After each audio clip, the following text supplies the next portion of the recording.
हाँ, तो नमस्ते मेरे प्यारे बच्चों। कैसे हैं आप सभी लोग? उम्मीद करता हूँ बहुत अच्छे होंगे। सभी को गुड मॉर्निंग मेरी तरफ से।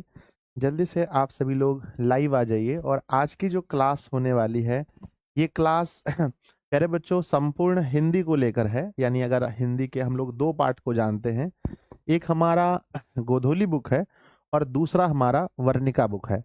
दोनों से जो लघु उत्तरीय प्रश्न होते हैं वो कुल 10 पूछे जाते हैं, जिसमें से 5 का हमें उत्तर देना होता है। अगर आप बिहार बोर्ड के स्टूडेंट हैं, अगर आप बिहार बोर्ड से इस बार एग्जाम देने वाले हैं 2025 में, तो आप इस वीडियो को पूरा अंत तक देखें। आप इस वीडियो में बताए गए क्वेश्चन को चाहे आप गैस क्वेश्चन समझ सकते हैं, चाहे आप ये समझ सकते हैं कि संजय सर ने अति महत्वपूर्ण बताया है। प्यारे बच्चों, पिछले 10 वर्ष से बिहार बोर्ड के बच्चों को मैं पढ़ा रहा हूँ। तो मुझे ये पता है, लगभग 10 वर्ष, 2014 में मैंने मैट्रिक एग्जाम दिया था, 25 में आप लोग दे रहे हैं। मैं 2015 से ही मेरे विद्यार्थी जी एग्जाम दे रहे हैं, तो टोटल 10 वर्ष मेरा हो गया। तो मैं ये बता सकता हूँ कि कौन सा प्रश्न आपके लिए इम्पोर्टेंट है और कौन सा बहुत ज़्यादा इम्पोर्टेंट है। तो चलिए जल्दी से सब लोग लाइव आ जाइए। सभी को good morning, good morning, good morning. Thumbnail से भी आप लोग बहुत कुछ समझ गए होंगे कि ये इसमें होने वाला है गोधोली। गोधोली हमारा और वर्णिका दोनों बुक के सिर्फ लघु उत्तरीय प्रश्न के बारे में हम चर्चा करेंगे। सबसे पहले बच्चों, श्री गणेशाय नमः। गणेश जी का आशीर्वाद जीवन में बहुत जरूरी है। फिर आता है मोटिवेशन।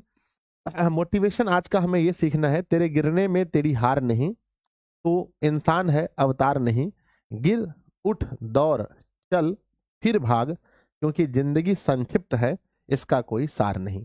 अर्थात बच्चों, अगर हम एक बार जीवन में हार जाते हैं, एक बार जीवन में गिर जाते हैं, तो इसका मतलब बिल्कुल ये नहीं है कि हम जीवन में दोबारा कुछ नहीं कर सकते। तो प्यारे बच्चों जल्दी से बताइए आप लोग कैसे हैं। एक बार कमेंट बॉक्स में, मैं देख पा रहा हूँ मेरे साथ अरविंद जी हैं, राहुल हैं,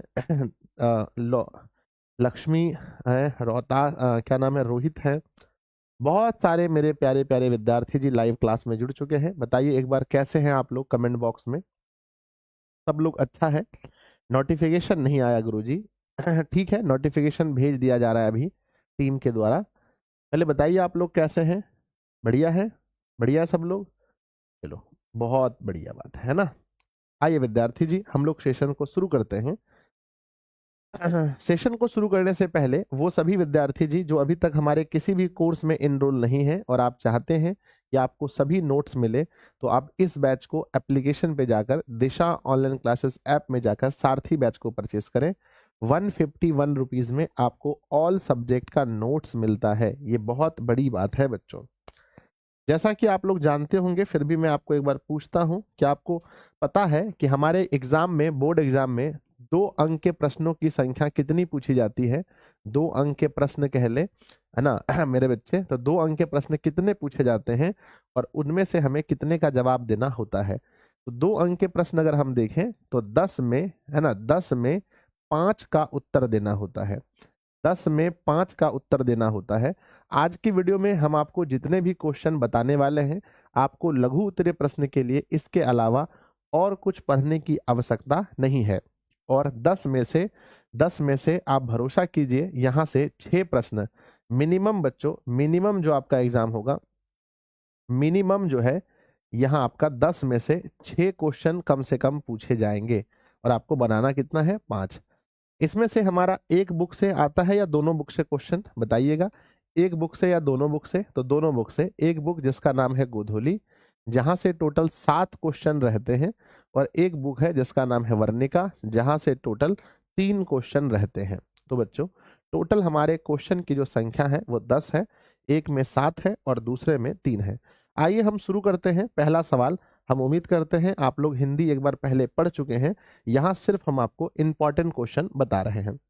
पहला सवाल है कि लेखक किस विडंबना की बात करते हैं? विडंबना का स्वरूप क्या है? तो लेखक किस विडंबना की बात करते हैं आप सब लोग जानते हैं। लेखक विडंबना की बात ये करते हैं कि लेखक के लिए विडंबना की बात यह है कि इस आधुनिक युग में भी, बच्चों हम लोग किस युग में जी रहे हैं? हम लोग आधुनिक युग में जी रहे हैं। और इस आधुनिक युग में भी जातिवाद के पोषक की कमी नहीं है। अर्थात जातिवाद को बढ़ावा देने वाले लोगों की कमी नहीं है। अभी भी लोग मानते हैं कि जातिवाद अच्छी चीज है, कार्य कुशलता के लिए जातिवाद बहुत अच्छी चीज है। तो बच्चों क्या आप इसका आंसर लिख पाएंगे? एक बार बताइए कि लेखक किस विडंबना की बात करते हैं, विडंबना का स्वरूप क्या है। तो लेखक इसी विडंबना की बात करते हैं कि विडंबना की बात करते हैं कि इस आधुनिक युग में भी जातिवाद के पोषक की कमी नहीं है। ठीक है, आगे बढ़े। यस, यहाँ जो एडिशन क्वेश्चन दिया गया है प्यारे बच्चों, ये कई बार नहीं रहता है और कई बार रहता है, कई बार रहता है और कई बार नहीं रहता है। सवाल नंबर दूसरा जो इस चैप्टर से आपको पढ़ना है, सवाल नंबर दूसरा कि जाति प्रथा भारतीय समाज में, जाति प्रथा भारतीय समाज में श्रम विभाजन का स्वाभाविक रूप क्यों नहीं कही जा सकती? क्या आप मानते हैं कि जाति प्रथा के अनुसार से, जाति के अनुसार से श्रम यानी काम को बांटना क्या स्वाभाविक है? बिल्कुल नहीं है।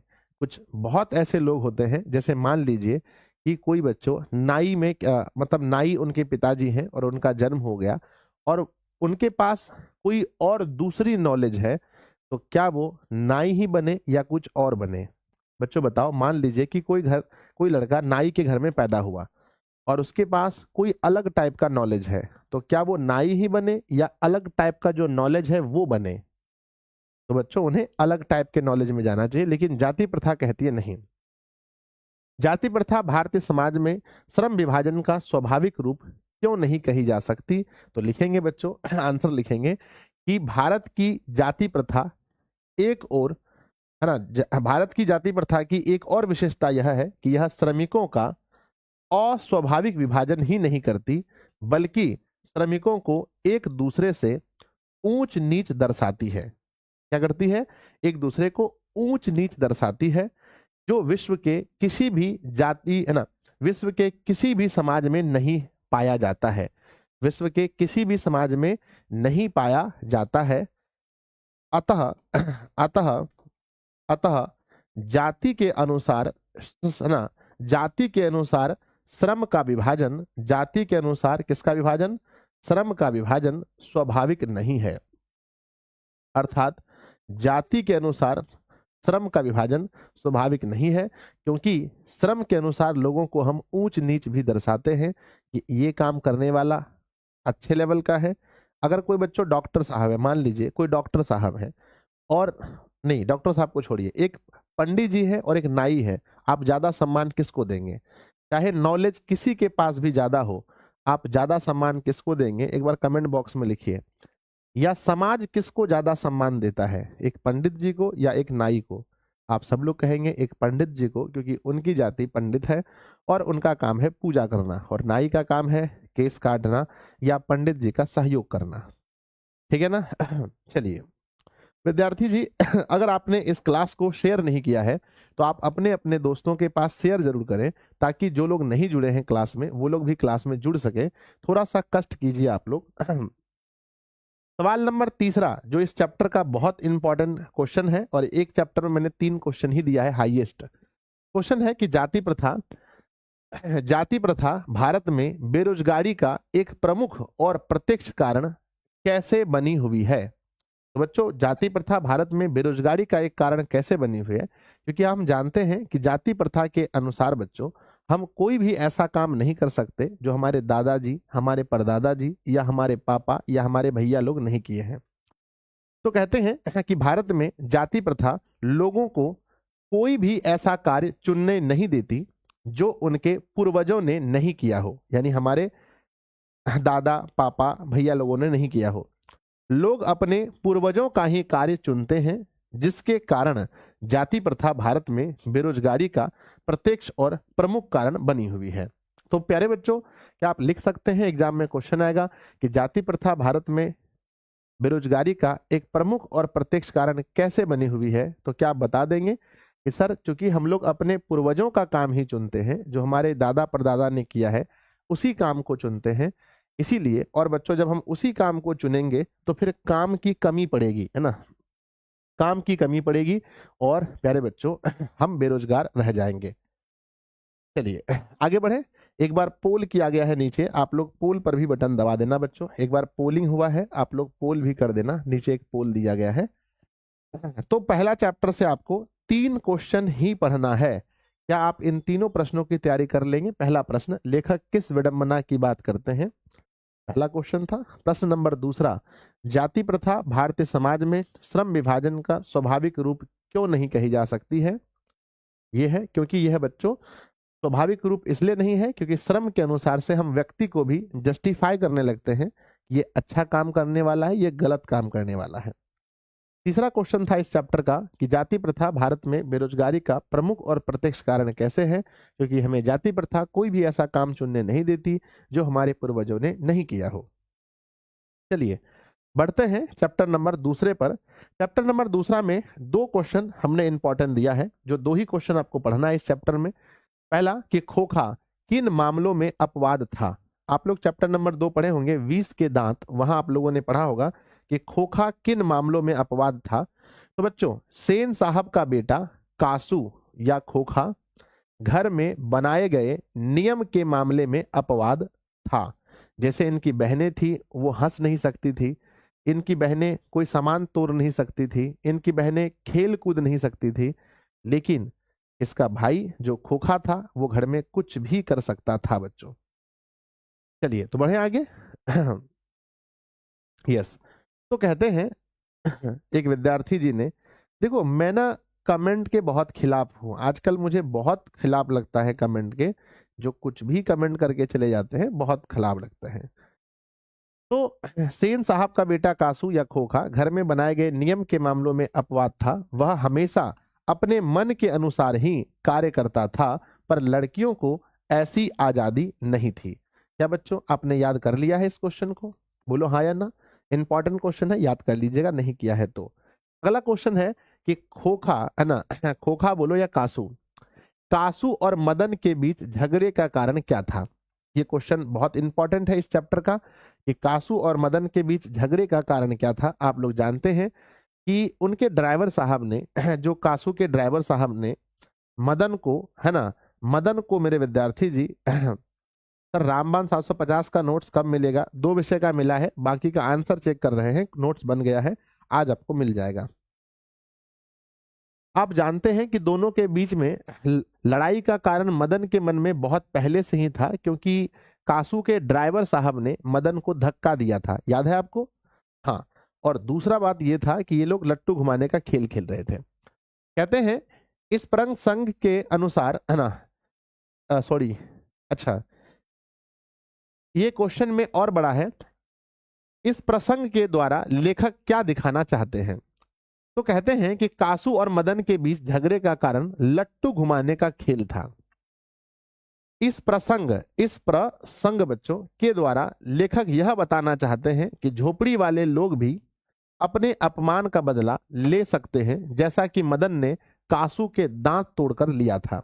तो बच्चों लेखक इस प्रसंग के द्वारा यही बताना चाहते हैं कि गरीब लोग भी जो होते हैं वो अपने अपमान का बदला अमीर लोगों से ले सकते हैं अगर उन्हें मौका मिला तो। क्या याद है बताइए?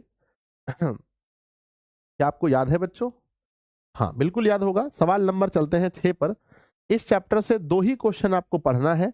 ये 2 क्वेश्चन आपको किसी भी हाल में याद होना चाहिए, बाकी तो मैंने फुल आपको पढ़ाया ही है। पहला क्वेश्चन था खोखा किन मामलों में अपवाद था, और दूसरा क्वेश्चन है कासू और मदन के बीच में झगड़े का कारण क्या था। चलिए अब चलते हैं चैप्टर नंबर 3 में, जहां आपको 2 क्वेश्चन यहां भी पढ़ना है। पहला सवाल ये पढ़ना है आपको कि आपकी दृष्टि में आपकी दृष्टि में 20 के दांत कहानी का नायक कौन है? तर्कपूर्ण उत्तर दीजिए। सॉरी, ये तो इसी चैप्टर का क्वेश्चन है कि आपकी कहानी में 20 के दांत, आपके अनुसार 20 के दांत कहानी में नायक कौन है? प्लीज एक बार कमेंट बॉक्स में लिखिए, मैं आप लोगों से जानना चाहता हूं कि इस कहानी का नायक कौन है, इस कहानी का हीरो कौन है, जल्दी से। इस कहानी का नायक कौन है विद्यार्थी जी? तो आप जानते हैं 20 के दांत कहानी में मेरी दृष्टि में इस कहानी का नायक मदन है, क्योंकि वह महल वाले सेन साहब से बिना डरे उसके ड्राइवर से लड़ जाता है और उसके बेटे के 2 दांत भी तोड़ देता है। तो बच्चों हम कहेंगे इस कहानी का जो नायक है वो मदन है, क्योंकि वो ड्राइवर से भी लड़ लेता है और उतने अमीर घर के बच्चे का मार के 2 दांत तोड़ देता है। यहां से चैप्टर शुरू होता है, चैप्टर नंबर 3। कहते हैं लेखक की दृष्टि में सच्चे भारत के दर्शन कहाँ हो सकते हैं और क्यों हो सकते हैं। तो लेखक की दृष्टि में लेखक मैक्स मुलर के अनुसार, आपको पता है बच्चों कि इस चैप्टर के लेखक कौन है, भारत से हम क्या सीखें, इस चैप्टर के लेखक हैं मैक्स मुलर। कहते हैं लेखक मैक्स मुलर के अनुसार सच्चे भारत का दर्शन ग्रामीण इलाके में हो सकते हैं, ना कि मुंबई, दिल्ली, कोलकाता जैसे शहरों में, क्योंकि भारत की असली संस्कृति ग्रामीणों में ही निहित है या ग्राम में ही बसती है। प्यारे बच्चों, अगर ये क्वेश्चन आप पहले से याद कर चुके हैं तो एक बार प्यारा सा दिल बनाकर भेजिए। अगर याद नहीं किए हैं तो आप इस क्वेश्चन को जरूर याद कर लीजिए, क्योंकि बहुत महत्वपूर्ण है कि भारत की दृष्टि लेखक की दृष्टि में सच्चे भारत का दर्शन कहाँ हो सकता है। तो बच्चों, जो ग्रामीण इलाका है, जो गांव वाला क्षेत्र है, वहीं पर सच्चे भारत का दर्शन हो सकता है।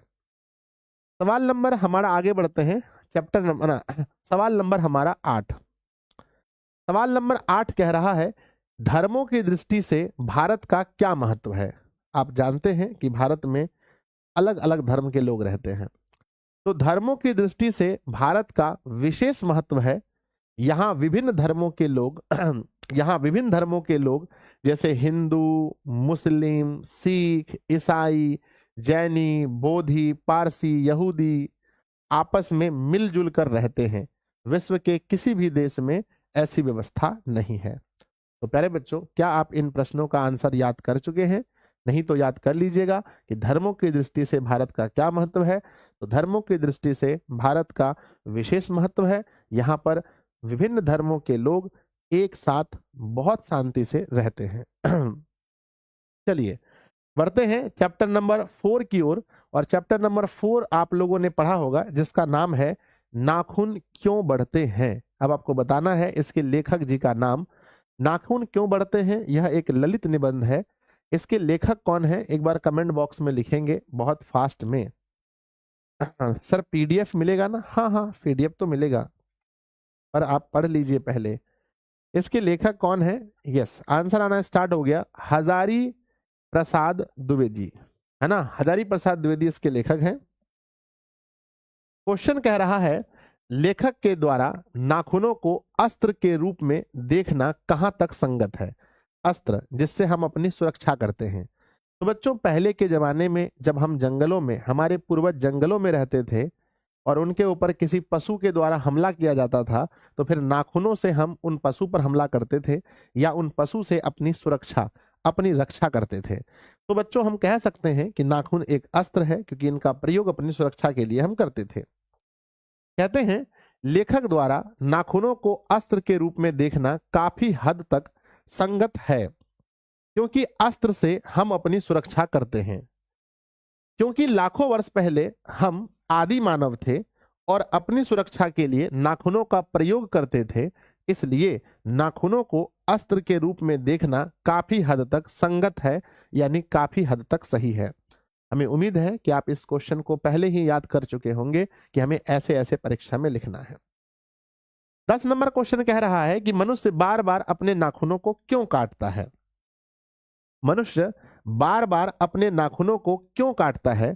तो प्यारे बच्चों, आपको पता है, देखो इसके 2-3 रीजन हैं। पहला अगर देखें तो हम अपनी पुरानी यादों को भुलाना चाहते हैं। एक तो ये बात है कि भाई हम पहले जानवर नहीं थे, हम आदि मानव नहीं थे, हम अपनी यादों को भुलाना चाहते हैं। नंबर 1 जो हमारी पास वृत्ति है, जो पुरानी यादें हैं। नंबर दूसरा अगर देखें, अगर हम प्रैक्टिकली बात करें कि बच्चों रियल में क्यों काटते हैं, आप क्यों काटते हैं, आप जरा सोचिएगा। सर हम इसलिए काटते हैं क्योंकि हमारा अगर नाखून नहीं रहेगा तो हमारा हाथ स्वच्छ रहेगा, भोजन करने में कोई कोई कीटाणु या कोई गंदगी हमारे भोजन में नहीं जाए। ये साइंटिफिक बात है, ये प्रैक्टिकल बात है, ठीक है। लेकिन हमें बताना है इस चैप्टर के अनुसार से कि मनुष्य बार बार नाखून क्यों काटता है। तो इस चैप्टर के अनुसार से जब हम बताएंगे तो आंसर होगा मनुष्य बार बार नाखूनों को इसलिए काटता है क्योंकि वह अपने पार्श्ववृत्ति यानी पुरानी चिन्हों को भुला देना चाहता है। ये बच्चों किताब के अनुसार हमारा आंसर हुआ, जो हमारे बुक में दिया गया है। चलिए चैप्टर 4 खत्म हो गया। चैप्टर 4 में आपको यहीं तक पढ़ना था। अब चलते हैं चैप्टर 5 में। बच्चों चैप्टर 5 का नाम है नागरी लिपि और आपको बताना है कि नागरी लिपि पाठ के लेखक कौन है। थोड़ा फास्ट कीजिएगा, थोड़ा जल्दी जल्दी लिखिएगा आंसर, ताकि मैं अधिक से अधिक पढ़ा सकूं। और जो सवाल मैंने दिया है बस इतना सवाल भी अगर आप कर लेते हैं तो आपके बोर्ड परीक्षा में 5 नहीं 10 में से 6 क्वेश्चन यहां से आने वाले हैं। आप ये बहुत अच्छे से याद रखिएगा। चलिए, तो हमारा क्वेश्चन, हमने बात पूछा आपसे कि नागरी लिपि के लेखक कौन है। आपने कहा गुणाकर मूले। तो चलिए बच्चों वही नागरी लिपि के क्वेश्चन को पढ़ते हैं। क्वेश्चन जो एग्जाम के लिए इंपॉर्टेंट है आपका, कि देवनागरी लिपि के अक्षरों में स्थिरता कैसे आई। तो मैंने आपको फुल बैच में पढ़ाया होगा कि बच्चों जब से इनके टाइप बने, जब से इनके टाइप राइटर बन गए, तब से इनमें स्थिरता आई। कहते हैं करीब 200 सदी पहले इस लिपि के टाइप बने। क्या बने? टाइप बने। और इसमें पुस्तक छपने लगी, इसमें पुस्तकें छपने लगी, पुस्तकें छपने लगी, जिसके कारण इसके अक्षरों में स्थिरता आ गई। तो पहले बच्चों यही कारण था, सबसे बड़ा रीजन यही था कि उनके टाइप बन गए, उनके पुस्तक छपने लगे, तो इनके अक्षरों में स्थिरता आ गई। 12वें नंबर क्वेश्चन है इस चैप्टर में, क्योंकि हमें 2 क्वेश्चन हर चैप्टर में मैं देता हूं, तो इस चैप्टर में भी मैं 2 क्वेश्चन दे रहा हूं। क्वेश्चन है देवनागरी लिपि में कौन कौन सी भाषाएं लिखी जाती हैं। तो आप लोग याद करके रखे होंगे, और चूंकि मैंने पढ़ाया है कि देवनागरी लिपि में कौन कौन सी भाषाएं लिखी जाती हैं। तो देवनागरी लिपि में पहला हिंदी, दूसरा संस्कृत, तीसरा मराठी, चौथा नेपाली इत्यादि भाषाएं लिखी जाती हैं। तो पहले बच्चों अगर यहां तक आपको ज्यादा मेहनत नहीं करना पड़ रहा है, सब कुछ याद है पहले से, तो एक बार प्यारा सा दिल बनाकर भेज दीजिए कि गुरुदेव ज्यादा मेहनत की आवश्यकता नहीं है, क्योंकि हमने पहले ही सब कुछ याद रखा है। जल्दी, अब हम लोग बढ़ते हैं चैप्टर नंबर, क्योंकि आप जानते हैं बच्चों टोटल 29 चैप्टर है और 29 चैप्टर में हमें सिर्फ 5 क्वेश्चन बनाने हैं। तो आप समझ सकते हैं हर चैप्टर से क्वेश्चन तो परीक्षा में नहीं आएगा, क्योंकि 10 क्वेश्चन ही पूछा जाएगा, उसमें 5 बनाना है, जबकि चैप्टर की संख्या 29 है। बढ़ते हैं चैप्टर नंबर 6 और आपको बताना पड़ेगा चैप्टर नंबर 6 के लेखक कौन है। चैप्टर नंबर 6 का नाम है बहादुर। जल्दी से आप लोग बताइएगा कि बहादुर चैप्टर के लेखक कौन है। बच्चों बहादुर चैप्टर के लेखक हैं, हाँ सर इतना करने से हो जाएगा। हाँ बच्चों मैं पहले ही दोनों चीज क्लियर कर देता हूं, जितना क्वेश्चन मैंने दिया है इतना करने से आपको हिंदी में 2 नंबर क्वेश्चन के लिए और कुछ नहीं सोचना है, और जितना बड़ा आंसर मैं लिखा हूं इतना बड़ा ही आंसर आपको लिखना है। जो सच्चाई बात है, जो रियल आंसर है वही लिखना है। फालतू आंसर लिखने से नंबर नहीं मिलते हैं। तो जो चीज पूछा गया है हमें उतना ही जवाब देना है। क्वेश्चन पूछा गया है, हाँ इसके लेखक अमरकांत जी हैं, मैं आपको याद दिला देना चाहता हूं। मैं इसलिए पूछता हूं ताकि भाई कुछ याद है कि नहीं आप लोगों को। बहादुर अपने घर से क्यों भाग गया था? बहादुर अपने घर से क्यों भागा था आप सब लोग जानते ही होंगे, फिर भी मैं एक बार याद दिला देना चाहता हूं कि बहादुर की मां चाहती थी कि बहादुर घर के काम काज में हाथ बटाए, परंतु बहादुर ऐसा नहीं करता था, इसलिए उसकी मां बहादुर से रूठी रहती थी। बहादुर ऐसा नहीं करता था, हमेशा खेलता रहता था, बहुत मस्ती करता रहता था, उसकी मां रूठी रहती थी। एक दिन बहादुर ने मां की प्यारी भैंस को पीटा था, जिसकी कल्पना कर मां ने भी बहादुर को बहुत पीटा। अंततः बहादुर घर छोड़कर भाग गया। आप लोग याद रखे होंगे, यही वो कारण था जिसकी वजह से बहादुर अपने घर को छोड़कर भाग गया था। चलते हैं इस चैप्टर के सवाल नंबर 2 पर। मैं इस चैप्टर से 3 क्वेश्चन रखा हूं, सवाल नंबर 2 पर चलते हैं। किन कारणों से बहादुर ने एक दिन लेखक का घर छोड़ दिया? आप जानते हैं कि बहादुर जब नेपाल से भागकर आया था तो लेखक के यहाँ उन्हें नौकरी में रखा गया था, परंतु स्टार्टिंग में उन्हें बहुत इज्जत मिला, बहुत सम्मान मिला। फिर लेखक के घर में उनका बेटा किशोर, उनकी पत्नी निर्मला और या लेखक या निर्मला के रिश्तेदार, जिन्होंने इन पर चोरी के इल्जाम लगाए। आप लोगों को याद होगा कितने रुपए चोरी के इल्जाम लगाए थे बच्चों। तो ये सब व्यवहार इतना गलत उनके साथ होने लगा कि वो एक दिन लेखक का घर छोड़कर चला गया। ऐसे आप लोगों को याद होगा, फिर भी मैं एक बार पढ़ के सुना देता हूं। शुरुआत में लेखक के घर बहादुर को बहुत प्यार मिल रहा था, परंतु कुछ दिनों के बाद उनके घर में बहादुर के साथ अच्छा व्यवहार नहीं होने लगा। छोटी मोटी गलतियों के लिए उसे मार पड़ने लगी। लेखक के रिश्तेदारों द्वारा भी उसके ऊपर चोरी का झूठा इल्जाम लगाया गया, जिसके कारण बहादुर का मन लेखक के घर से उठ गया। जब उसके हाथ से सिलबट्टा गिरकर टूट गया तब और ज्यादा डर गया, है ना। आपको याद होगा कहानी के लास्ट में कि लेखक के बहादुर के हाथ से जो सिलबट्टा होता है जिसमें मसाला पीसते हैं वो गिरकर टूट गया था, इसलिए डर के मारे जो है ना बहुत डर गया बहादुर और वहां से भाग गया। अंततः लेखक का घर छोड़कर भाग गया। तो ये था रीजन कि लेखक के घर छोड़कर बहादुर क्यों भागा था, तो ये पूरा रीजन हमें लिखना पड़ेगा। सवाल नंबर 15 पर चलते हैं। सवाल नंबर 15 में ये क्वेश्चन दीर्घ उत्तरीय सवाल में ज्यादा पूछा जाता है। 5 नंबर में ये क्वेश्चन आता है कि बहादुर का चरित्र चित्रण करें, यानी आपको बहादुर के विषय में जो भी याद है, आप बहादुर के विषय में जो भी जानते हैं उसको लिखना है। तो आप लोग तो जानते ही होंगे, मैं एक बार पढ़ के सुना देता हूं। पहला है बहादुर। बहादुर कहानी का सबसे मुख्य पात्र है, या आप ये कह लें कि बहादुर जो है बहादुर कहानी का नायक है, हीरो है। इस पाठ के लेखक अमरकांत हैं।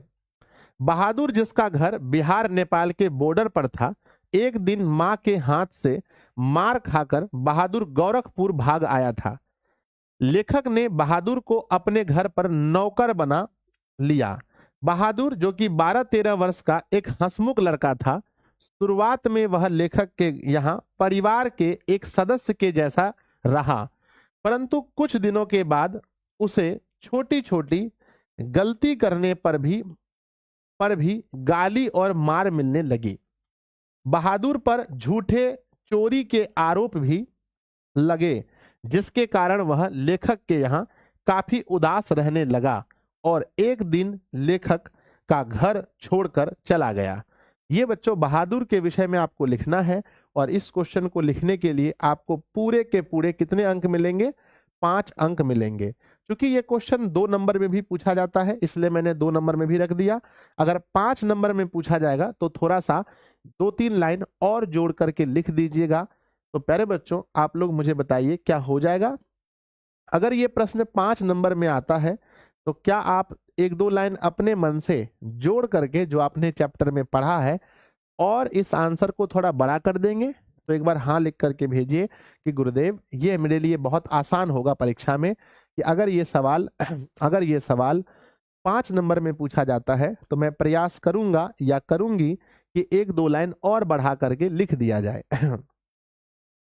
चैप्टर नंबर 6 समाप्त हुआ। अब चलते हैं चैप्टर नंबर 7 में।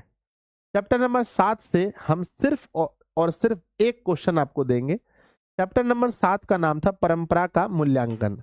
क्या आप बता सकते हैं इस चैप्टर के लेखक कौन है? परंपरा का मूल्यांकन, प्लीज। हाँ बिल्कुल सही आप लोग लिख रहे हैं कि परंपरा का मूल्यांकन रामविलास शर्मा के द्वारा लिखा गया एक निबंध है।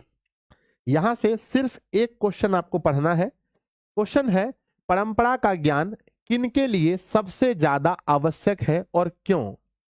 परंपरा का ज्ञान किनके लिए आवश्यक है और क्यों? तो याद रखिएगा परंपरा का ज्ञान किनके लिए आवश्यक है? जो लोग साहित्य में युग परिवर्तन करना चाहते हैं। साहित्य आप समझते हैं ना, ये हिंदी लिखना, हिंदी में कविता लिखना, कहानी लिखना, नाटक लिखना, ये सब साहित्य कहलाता है जो हम लोग पढ़ते हैं हिंदी में। अंग्रेजी में भी साहित्य होता है, हर विषय का अलग अलग होता है। तो परंपरा का ज्ञान किसके लिए आवश्यक है? कि जो लोग साहित्य में युग परिवर्तन करना चाहते हैं, क्रांतिकारी साहित्य लिखना चाहते हैं, उनके लिए साहित्य की परंपरा का ज्ञान होना अति आवश्यक है। तो बच्चों इस चैप्टर में आपको एक ही क्वेश्चन पढ़ना है, वो है परंपरा का ज्ञान किसके लिए आवश्यक है। तो लिखना है कि जो लोग साहित्य लिखना चाहते हैं, जो लोग साहित्य में युग परिवर्तन करना चाहते हैं, उनके लिए साहित्य का ज्ञान जरूरी है। अब चैप्टर नंबर हम 8 की ओर बढ़ते हैं, जहां हम पढ़ते हैं बिरजू महाराज के बारे में। अब आप बिरजू महाराज देख रहे हैं तो इस चैप्टर का नाम बताइए, क्योंकि अभी आप चैप्टर का नाम मैं पूछ रहा था, आप लेखक का नाम बता रहे थे। अभी मैं आपको लेखक का नाम बता रहा हूं, बिरजू महाराज। बताइए इन्होंने कौन सा चैप्टर लिखा है? तो आप कहेंगे सर ये चैप्टर इन्होंने लिखा नहीं है, इनके द्वारा दिया गया एक भाषण है, इन्होंने सॉरी माफ कीजिएगा, एक साक्षात्कार है, एक इंटरव्यू है जो जो इन्होंने दिया है। बिरजू महाराज, उस पाठ का नाम है जीत जीत मैं निरखत हूं। जीत जीत मैं निरखत हूं पाठ का नाम है, और इसमें से पहला क्वेश्चन उठाया गया है कि लखनऊ और रामपुर से बिरजू महाराज का क्या संबंध है। आप याद किए होंगे, फिर भी मैं एक पढ़ के सुना देता हूं कि लखनऊ रामपुर से बिरजू महाराज का क्या संबंध है। लखनऊ और रामपुर से बिरजू महाराज का गहरा संबंध है। ये तो एकदम परफेक्ट बात है कि भैया गहरा संबंध था। क्यों? क्योंकि उनकी 3 बहनों का जन्म रामपुर में एवं बिरजू महाराज का जन्म लखनऊ में हुआ था। यानी उनके पिताजी जो है अलग अलग जगह रहते थे, तो रामपुर से इसलिए लगाव है क्योंकि उनकी तीनों बहनों का जन्म, रामपुर बच्चों यूपी का एक जिला है और लखनऊ भी यूपी का एक जिला है, ये 2 जगह है। तो कई बार क्या होता है कि कभी बच्चों, अभी मान लीजिए कि मेरा घर कटिहार है और मैं पटना रहता हूं, और मुझसे पूछा जाए कि संजय सर का संबंध कटिहार और पटना से कैसा है, तो आप कहेंगे संजय सर का संबंध बहुत गहरा है, क्योंकि कटिहार में संजय सर का जन्म हुआ है और पटना में सर का ऑफिस है। तो आप इस तरह से लिख सकते हैं। वहीं यहाँ पर लिखना है कि लखनऊ और रामपुर से बिरजू महाराज का गहरा संबंध था, क्योंकि उसकी माफ कीजिए, उनकी तीनों बहनों का जन्म रामपुर में एवं बिरजू महाराज का जन्म लखनऊ में हुआ था। बिरजू महाराज का भी कई बार लखनऊ आना जाना होता था। तो हमें उम्मीद है कि इस चैप्टर को बहुत अच्छे से आप लिख पाएंगे। बच्चों, हिंदी में इंपॉर्टेंट क्या है? हिंदी में इंपॉर्टेंट ये नहीं है कि आप पढ़ ले, पढ़ने के लिए बच्चों बहुत सारे बुक हैं, आजकल मार्केट में हजारों बुक हैं, पढ़ने के लिए भी बहुत सारे शिक्षक महोदय भी उपलब्ध हैं, लेकिन इंपॉर्टेंट ये होता है कि वो आंसर हमें मिले जो हम याद कर पाए। तो प्यारे बच्चों, आपको आंसर कैसा लग रहा है बताओ, एक बार प्लीज आंसर के बारे में बताओ कि जो मैंने आंसर लिख के दिया है आपको, आंसर कैसा है? यानी याद होने वाला आंसर है या नहीं कि याद नहीं होने वाला है? सिर्फ बच्चों है ना, याद होने वाला नहीं है, बताओ याद होने वाला है या नहीं? गुरुजी ये तो याद नहीं होगा, बहुत कठिन कठिन आंसर है, बताओ। मेरे अनुसार से मैंने अपना बेस्ट दिया था बच्चों, तो आपको याद होना चाहिए। अगला सवाल नंबर 2 है इस चैप्टर का, जो मैं आपको इंपॉर्टेंट बता रहा हूं। बिरजू महाराज के गुरु कौन थे, उनका संक्षिप्त परिचय दीजिए। बिरजू महाराज के गुरु कौन थे, उनका संक्षिप्त परिचय दीजिए। आप सब लोग जानते ही होंगे, फिर भी मैं बता देता हूं एक बार कि उनके पापा बिरजू महाराज के गुरु उनके पिताजी थे, पिताजी ही थे। उन्हीं से बिरजू महाराज नृत्य सीखा था, यानी उन्हीं से बच्चों उन्होंने डांस करना सीखा था। उनका परिचय बताना है तो बिरजू महाराज के पिता भी एक नर्तक थे, यानी एक नर्तक थे। वह स्वभाव से बहुत ही अच्छे आदमी थे। वे अपना सुख दुख दूसरों के साथ साझा नहीं करते थे, यानी अपने सुख दुख को किसी दूसरों को नहीं बताते थे, आप ये कह सकते हैं। तो प्यारे बच्चों, क्या आप इन दोनों क्वेश्चन को बहुत अच्छे से तैयार कर लेंगे? क्योंकि एग्जाम बहुत करीब आ रहा है, क्योंकि है ना, कहते हैं धड़कने बढ़ रही है, वो करीब आ रहा है। बच्चों, एग्जाम करीब आ रहा है, तो एज अ टीचर मेरा ये योगदान होता है कि मैं आपके जितने बहुत सारे क्वेश्चन हैं, मैं उसको कम करके आपको बताऊं कि बच्चों ये क्वेश्चन में ये क्वेश्चन बहुत इंपॉर्टेंट है, पहले इसको पढ़ना चाहिए। अब हमारा चैप्टर नंबर 9 शुरू होता है, जिसका नाम है आविन्यो। अब आपको यह बताना है कि आविन्यो चैप्टर के लेखक कौन है। तो आप सब लोग जानते ही होंगे बच्चों कि आविन्यो चैप्टर जो है ये हमारा एक निबंध है, एक ललित रचना है ना, माफ कीजिएगा, एक ललित रचना है जिसके लेखक है आविन्यो, अशोक वाजपेयी इसके लेखक है। बहुत सुंदर, बहुत अच्छा, अशोक वाजपेयी। हर वर्ष आविन्यो में कब और कैसा समारोह हुआ करता है, यही इस क्वेश्चन का सबसे इस चैप्टर का सबसे इंपॉर्टेंट क्वेश्चन यही है कि हर वर्ष आविन्यो में कब और कैसा समारोह हुआ करता है। आंसर आपको याद होगा, फिर भी मैं बताता हूं। हर वर्ष आविन्यो में गर्मियों के समय में, यानी ग्रीष्म काल में, गर्मियों के समय में कब, तो गर्मियों के समय में कैसा, एक अत्यंत प्रसिद्ध और लोकप्रिय रंग समारोह हुआ करता है। तो बच्चों देखो, दो क्वेश्चन पूछा था, हमने दोनों का आंसर दिया। कब होता है? गर्मियों में।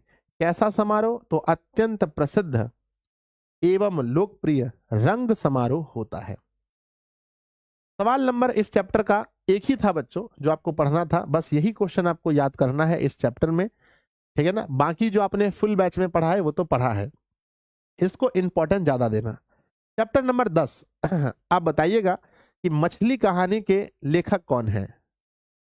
मछली कहानी के लेखक कौन है? आपने पढ़ा होगा मछली कहानी। यस, विनोद कुमार शुक्ल इस चैप्टर के लेखक हैं। यह एक कहानी है जो मध्यम वर्गीय कहानी है। इसमें इसमें प्यारे बच्चों संतु होता है, लेखक का छोटा भाई, जो मछली को छूने से हिचकता है। आप लोग पढ़े होंगे, ठीक है ना। आइए पढ़े। आइए, कहते हैं कि मछलियों को लेकर बच्चों के मन में, मछलियों को लेकर बच्चों की क्या अभिलाषा थी। आप लोग चैप्टर पढ़े हैं, आपको पता है कि बच्चों के मन में यह था कि भैया मछली को कुएं के अंदर छोड़ना है और फिर जब समय मिले तो मछलियों के साथ हमें खेलना है। ये आप लोग अच्छे से याद किए होंगे कि मछलियों को लेकर बच्चे के मन में क्या अभिलाषा थी।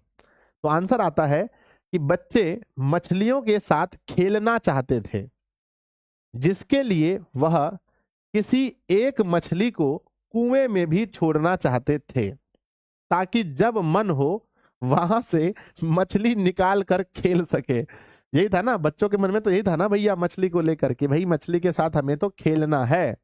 हो गया, बताओ, आसान है ना। चलिए, इस चैप्टर का एक और क्वेश्चन मैंने दिया है, मैंने दो क्वेश्चन ऐड किया है इस चैप्टर में। क्वेश्चन है कि मछली और दीदी में क्या समानता दिखाई पड़ती है, स्पष्ट कीजिए।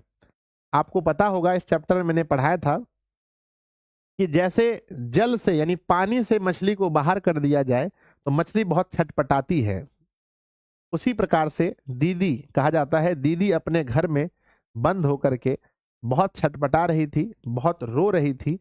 इसका कारण नहीं बताया गया है कि क्यों रो रही थी, पर एक लाइन लिखा गया है कि एक कोई नरेन नाम का लड़का था और शायद वो दीदी का प्रेमी था, हो सकता है उसकी याद में तड़प रही हो।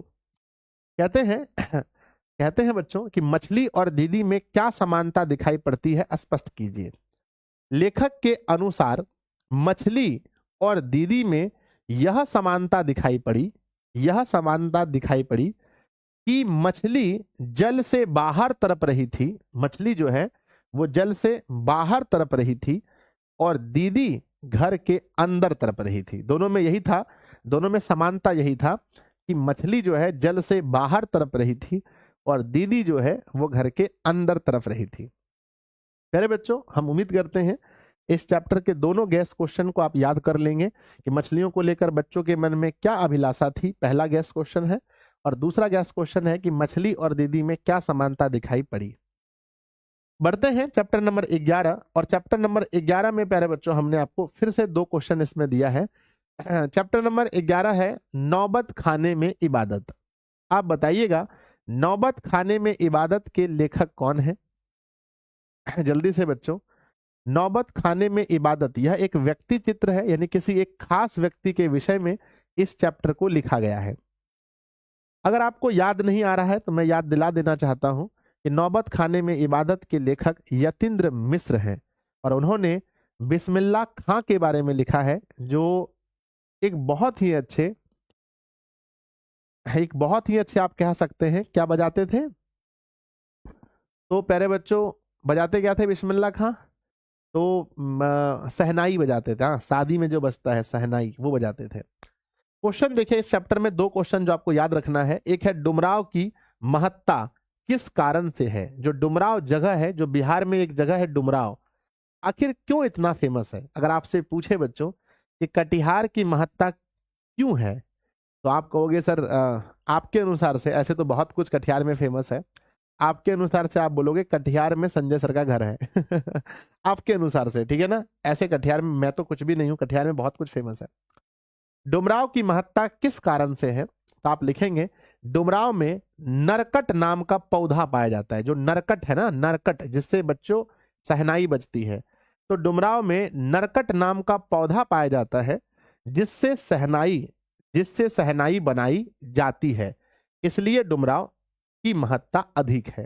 तो डुमराव इसलिए फेमस है बच्चों क्योंकि डुमराव में क्या है, डुमराव में, है ना, डुमराव में मेरे विद्यार्थी जी वो पौधा पाया जाता है जिससे शहनाई बजाई जाती है।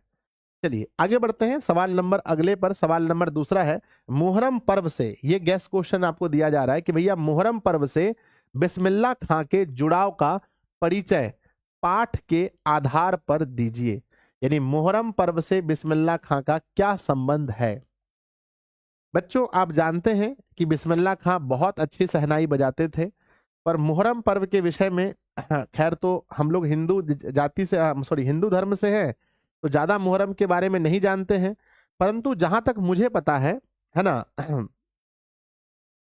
जहां तक मुझे पता है मुहर्रम का जो महीना होता है वो दुख का महीना होता है मुस्लिम धर्म के लोगों के लिए, वो शौक का महीना होता है।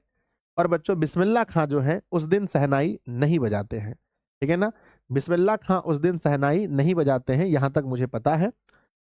आइए कहते हैं बच्चों, मुहर्रम से बिस्मिल्लाह खां का जुड़ाव काफी घनिष्ठ था। यानी मुहर्रम से बिस्मिल्लाह खां का जुड़ाव काफी घनिष्ठ था। मुहर्रम कहते हैं बच्चों, मुहर्रम का मतलब बिस्मिल्लाह खां की शहनाई। मुहर्रम का मतलब है बिस्मिल्लाह खां की शहनाई। समझो इतना उनका संबंध था। इतना बच्चों आप जानते हैं कि बिस्मिल्लाह खां अपनी शहनाई से जान से ज्यादा प्यार करते थे, और मुहर्रम का मतलब है कि वो मुहर्रम पर्व को भी जान से ज्यादा प्यार करते थे। इसलिए कहते हैं कि बच्चों मुहर्रम को आप ये समझ सकते हैं कि उनकी शहनाई। परंतु मुहर्रम यहां थोड़ा सा गलती लिखा गया है, मुहर्रम के दिन बिस्मिल्लाह खां के परिवार में कोई भी शहनाई नहीं बजाता था।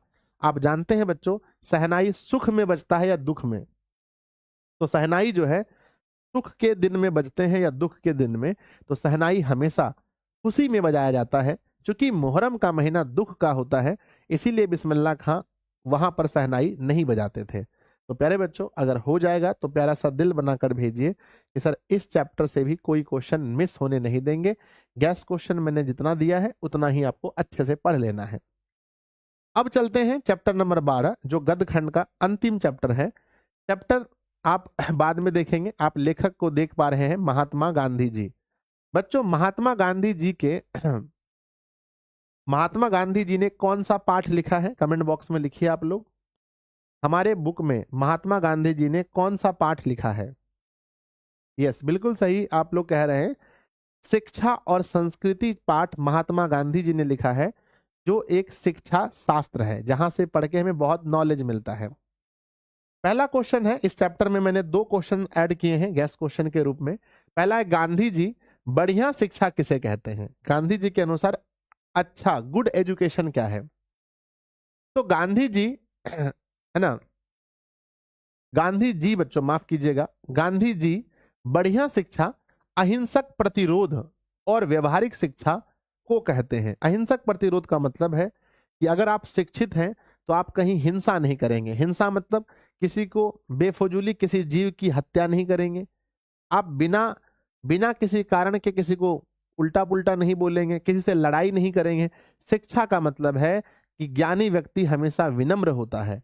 तो शिक्षा का मतलब गांधी जी यही कहते हैं कि गांधी जी बढ़िया शिक्षा अहिंसक प्रतिरोध और व्यवहारिक शिक्षा को कहते हैं जिससे मनुष्य के चरित्र का निर्माण हो। तो बच्चों आप समझ गए कि गांधी जी के अनुसार बढ़िया शिक्षा क्या है ना। ये नहीं है कि आप टॉपर बन जाइए, आप फिजिक्स में तेज हो जाइए, केमिस्ट्री में तेज हो जाइए। बढ़िया शिक्षा का मतलब ये होता है कि आपका चरित्र निर्माण अच्छा हो, आप अपने बड़ों का आदर करें, अपने गुरुजनों का आदर करें, अपने माता पिता का आदर करें। तो बच्चों हो जाएगा। चलिए 25 नंबर क्वेश्चन देखते हैं, यही आपका आपका समाप्त हो जाएगा गद्य खंड। शिक्षा का ध्येय गांधी जी क्या मानते हैं और क्यों मानते हैं। जो शिक्षा का ध्येय मतलब होता है मूल बातें, जो मेन चीज है शिक्षा का, वो गांधी जी के अनुसार क्या है। गांधी जी शिक्षा का ध्येय व्यवहारिक शिक्षा को मानते हैं। व्यवहारिक शिक्षा मतलब जिससे व्यक्ति के चरित्र का निर्माण हो, मानते हैं। आप देखे होंगे कभी कभी कि कम पढ़े लिखे लोग ज्यादा समझदारी वाली बात करते हैं, वो बड़ों का आदर करते हैं, वो सही शिष्टाचार से बात करते हैं। लेकिन कई बार देखे होंगे कि ज्यादा पढ़े लिखे लोग और ना तो बड़ों का आदर करते हैं, ना तो अच्छे से बोलते हैं। तो प्यारे बच्चों बोलो, कभी आपके साथ ऐसा हुआ है? तो एक बार जल्दी से यस लिखकर भेजिए कि बिल्कुल सही कहा गुरुदेव, हमने ऐसा देखा है। तो गांधी जी कहते हैं कि गांधी जी का ध्येय, शिक्षा का ध्येय गांधी जी के अनुसार क्या है? तो गांधी जी शिक्षा का ध्येय व्यवहारिक शिक्षा को मानते हैं, जहां बच्चों है ना, जहां बच्चों का चरित्र निर्माण के साथ साथ उनमें साहस, बल, सदाचार इत्यादि लक्षण हो। क्योंकि गांधी जी के अनुसार यही वास्तविक शिक्षा है, यही बच्चों वास्तविक शिक्षा है, जहां बच्चे सदाचार होते हैं, चरित्र निर्माण करते हैं, और इसी से और इसी से एक अच्छे मनुष्य का निर्माण हो सकता है। और यही शिक्षा से एक अच्छे मनुष्य का निर्माण हो सकता है। नहीं तो आप देखे होंगे आजकल पढ़े लिखे तो लोग बहुत हैं, पर क्या हो रहा है दुनिया में आप सब लोग समझते हैं। तो बच्चों, ये आपका गद्य खंड पूरी तरह से समाप्त हो गया, जिसके अंदर आपको 25 क्वेश्चन पढ़ना है, यानी 12 चैप्टर और क्वेश्चन 25 क्वेश्चन ही आपको 12 चैप्टर में पढ़ने हैं। तो बच्चों, ये छोटा सा प्रयास मेरी तरफ से जो मैंने आप लोगों को आसान कर दिया कि भैया 12 चैप्टर में कम से कम 6-7 क्वेश्चन करके है, तो 12 सत्ते 84 क्वेश्चन हो जाता है। तो 84 क्वेश्चन को मैंने छांट काट के मैंने 25 क्वेश्चन कर दिया। तो ये छोटा सा प्रयास आपको कैसा लगा जरूर आप लोग बताइएगा। और सब लोग एक बार सेशन को लाइक कर दीजिएगा। लाइक की संख्या बच्चों कम से कम 10,000 होनी चाहिए। हम ये आप लोगों से उम्मीद करते हैं कि मेरे बच्चे आकर के वीडियो को लाइक करेंगे और 10,000 अभी तुरंत पूरा कर देंगे। चलिए सर, इसमें पूरा नंबर देगा मेरे विद्यार्थी जी, जितने भी टॉपर विद्यार्थी हुए हैं, जितने भी टॉपर स्टूडेंट हुए हैं, वो सभी बच्चों का ये कहना है कि गुरुजी, उनमें से बहुत सारे बच्चे ऑफलाइन भी पढ़ते थे, है ना, पर उन्होंने ये कहा कि सर हम ऑफलाइन तो पढ़ते थे, पर खास करके हिंदी और संस्कृत के जो आपके आंसर हैं बहुत अच्छे लगते थे, बहुत छोटे छोटे आंसर थे, तो मैंने उन्हीं आंसर को लिखा था। और बच्चों याद है ना, आपको पता होगा टॉपर जो बच्चे टॉप 10 में जाते हैं वो उनका हिंदी में 99, 100, 98 ऐसे नंबर आता है। तो आप इसके लिए निश्चिंत रहें, कभी ये मन में ना सोचें कि छोटा आंसर है, लिखने पर नंबर कम मिलेगा, ऐसा मन में विचार कभी ना लाएं। चलिए अब चलते हैं हम लोग काव्य खंड में, और फिर वहां पर भी हमें 12 चैप्टर पढ़ना होता है, पर यहां पर क्वेश्चन शायद और कम मैंने कर दिया होगा। मोटिवेशन है कि मुश्किलों से भाग जाना आसान होता है, हर पहलू जिंदगी का इम्तिहान ही होता है, डरने वालों को मिलता नहीं कुछ जिंदगी में, लड़ने वालों को कदमों में जहान होता है। तो हमेशा बच्चों मेहनती बनिए, हमेशा बहुत मेहनत करना सीखिए। चलिए, कवि किसके बिना जगत में जन्म व्यर्थ बताता है? कवि किसके बिना जगत में जन्म व्यर्थ बताता है या व्यर्थ मानता है? आप लोग पढ़े होंगे ये बच्चों, ये किस चैप्टर का क्वेश्चन है? पहला चैप्टर है हमारा राम नाम बिनु बिरथे जगी जन्मा, जिसके कवि हैं हमारे गुरु नानक देव जी महाराज, और कहते हैं कि कवि किसके बिना जगत में जन्म व्यर्थ मानता है? तो आंसर लिखते हैं कि कवि कवि गुरु नानक देव जी राम नाम के बिना, जो पूछा गया है वही लिखना है, फालतू मत लिखिए। राम नाम के बिना जगत में यह जन्म व्यर्थ मानता है। यानी कि बच्चों राम नाम, जो भी राम का नाम नहीं ले रहा है अर्थात भक्ति नहीं कर रहा है, राम नाम का मतलब ये नहीं है बच्चों कि सिर्फ राम नाम लेना है, राम नाम का मतलब भक्ति हुआ। चाहे आप किसी भी धर्म के हों, अगर आप अपने धर्म के परमात्मा को याद करते हैं तो वो राम नाम है। ठीक है, चलिए क्वेश्चन नंबर दूसरा आपको पता होगा। क्वेश्चन नंबर दूसरा, मैंने इस क्वेश्चन से इस चैप्टर से 2 क्वेश्चन उठाए हैं। वाणी कब 20 के समान हो जाती है?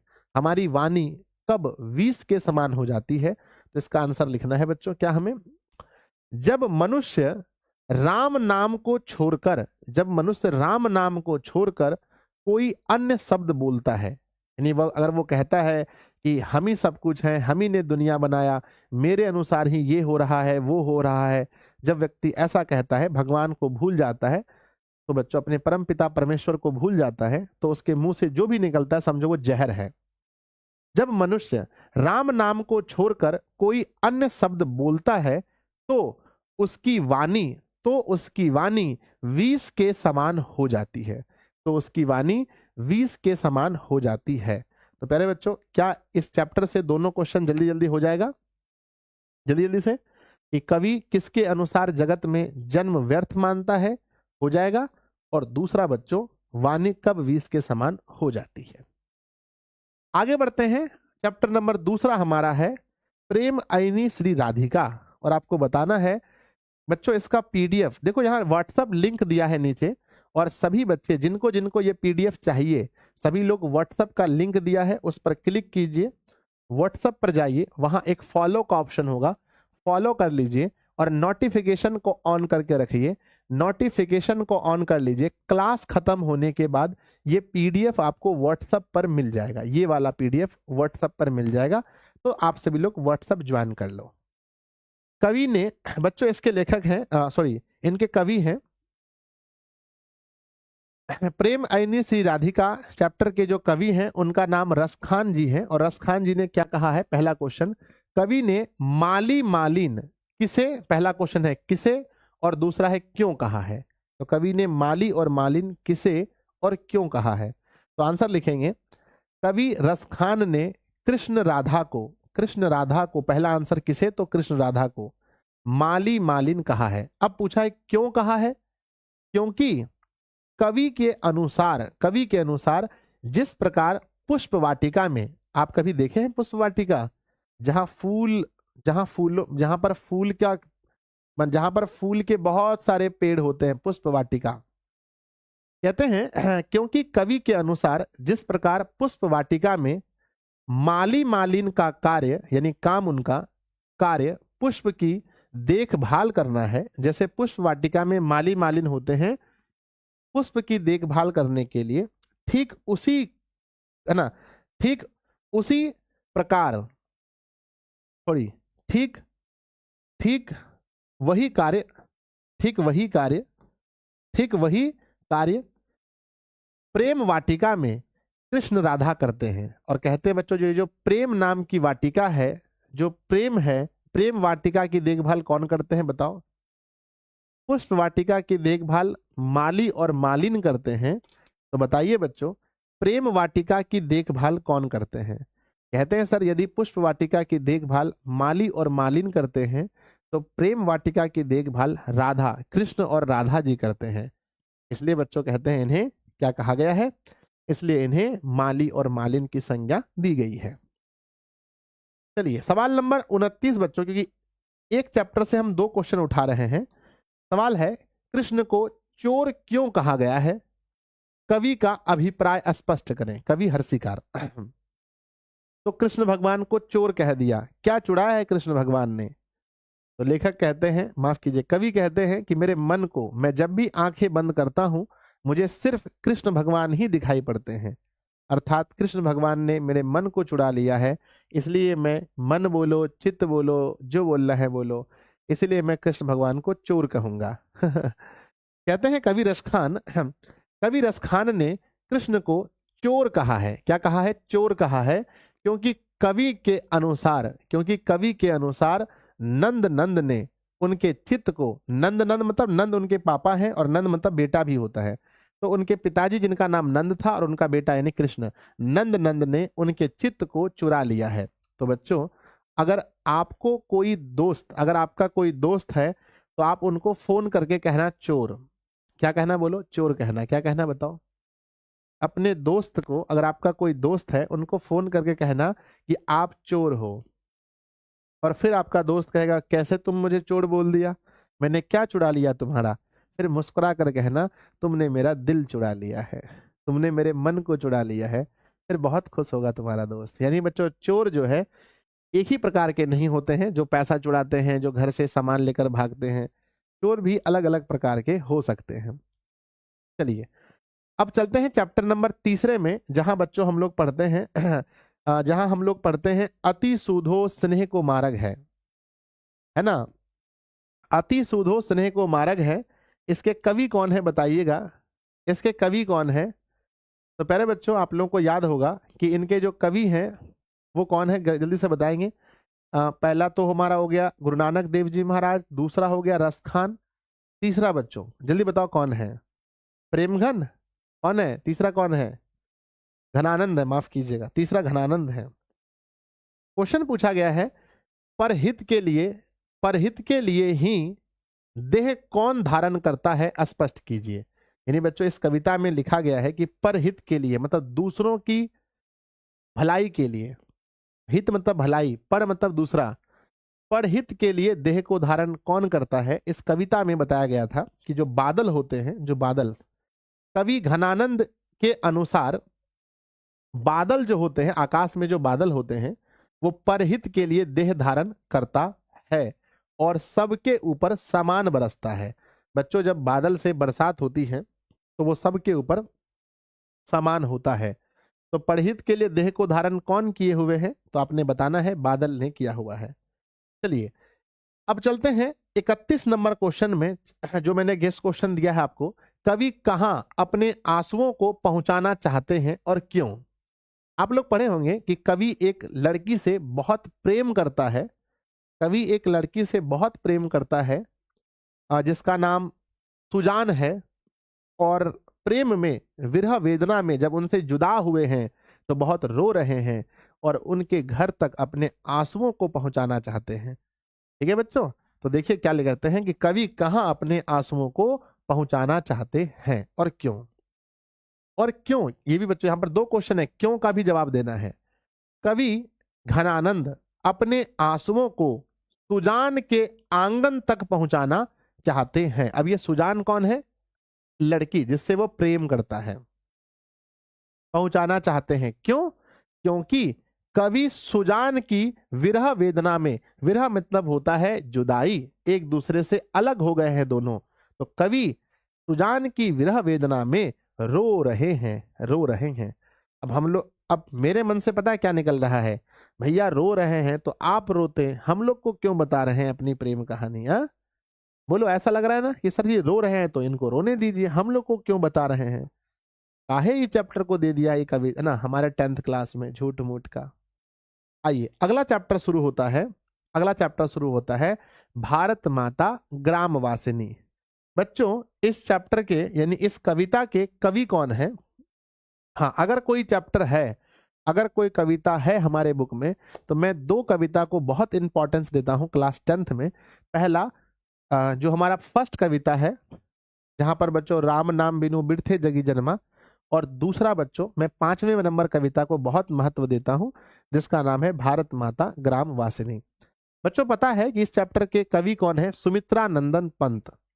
और ये कविता बहुत दुख भरा है, बहुत दुख होता है बच्चों, क्योंकि हमारा देश जब गुलाम था तब के समय की बात है।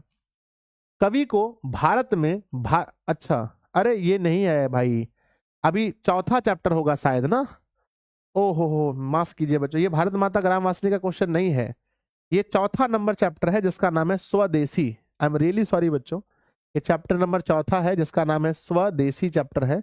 और स्वदेशी चैप्टर के जो कवि जी हैं उनका नाम है प्रेम घन, कवि जी हैं उनका नाम है प्रेम घन। और उनके अनुसार से हमारा क्वेश्चन है, कवि को भारत में भारतीयता क्यों नहीं दिखाई पड़ती?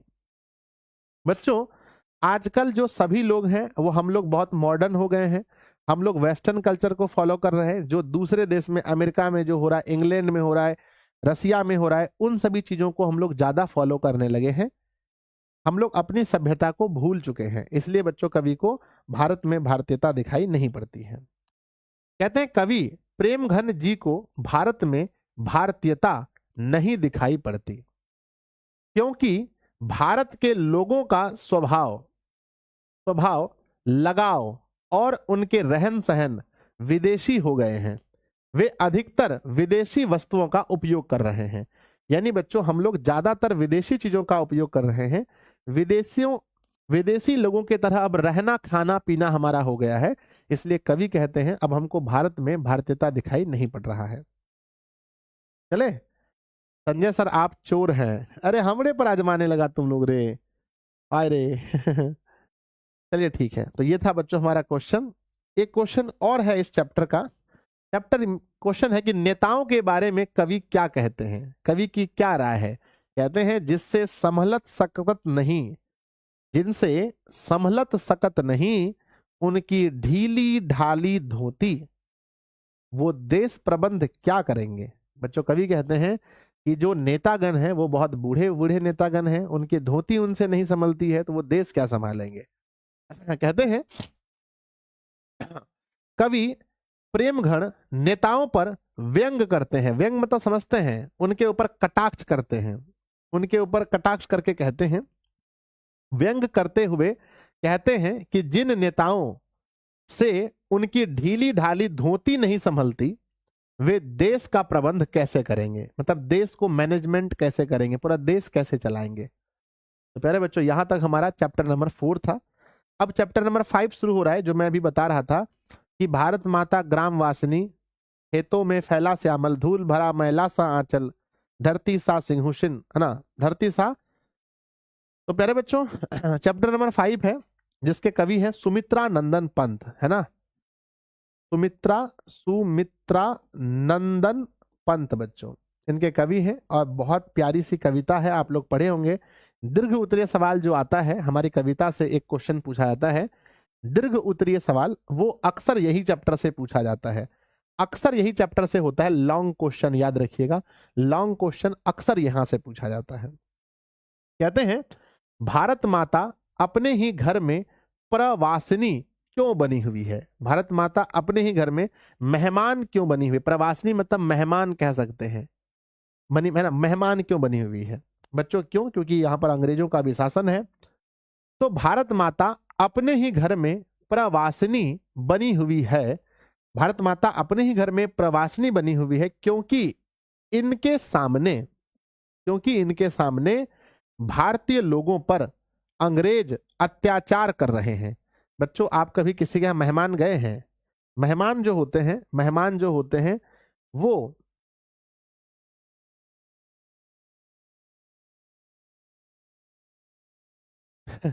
नहीं भाई क्या कमेंट कर रहे हैं ना विद्यार्थी जी प्रवासी मतलब मेहमान होता है, आप किसी दूसरे के घर जाएंगे मेहमान बनकर, उनके घर में कुछ भी होगा तो आप कुछ कर नहीं पाएंगे, क्यों, क्योंकि आप वहां मेहमान हैं।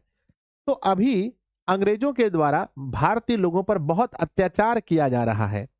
तो कवि कहते हैं इतना अत्याचार होने के बावजूद भी भारत माँ कुछ नहीं कर पा रही है, इसका मतलब ये हुआ कि वो लगता है ऐसा कि वो यहाँ मेहमान बनकर बैठी है, कुछ कर नहीं पा रही है।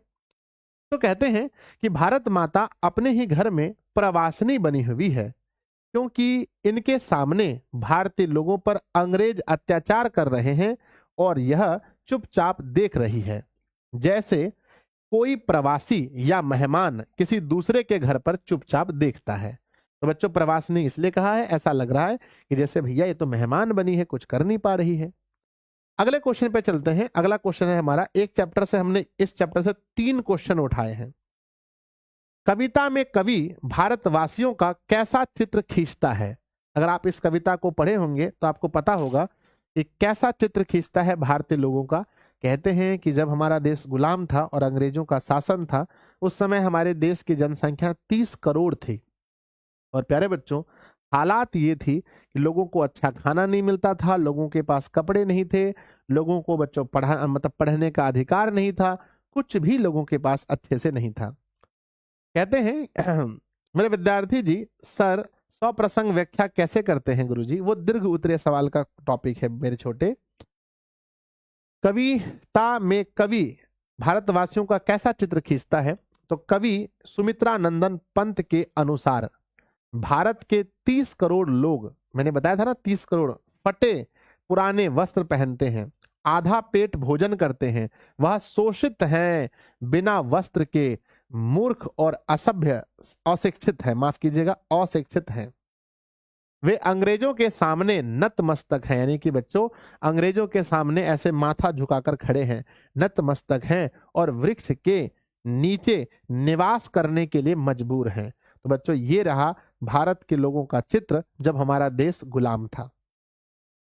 अरे बच्चों कैसा लगा आपको, आंसर बताइए, लिख देंगे, लिख देंगे बहुत आसानी से।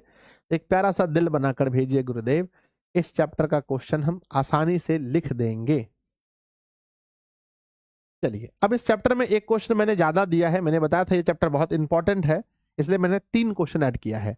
भारत माता का हास भी राहु ग्रसित क्यों दिखाई पड़ता है? हास मतलब उनका जो मुख है, ऐसा लगता है भारत माता का मुख कि उसके ऊपर में कोई राहु ग्रह लग गया है। ग्रह मतलब बच्चों होता है डार्कनेस, यानी अगर मेरे फेस में बच्चों आपको कालापन दिखाई पड़े तो लगता है ना भाई, लगता है इनके सर के फेस में चंद्र मतलब है ना, ग्रहण लग गया है।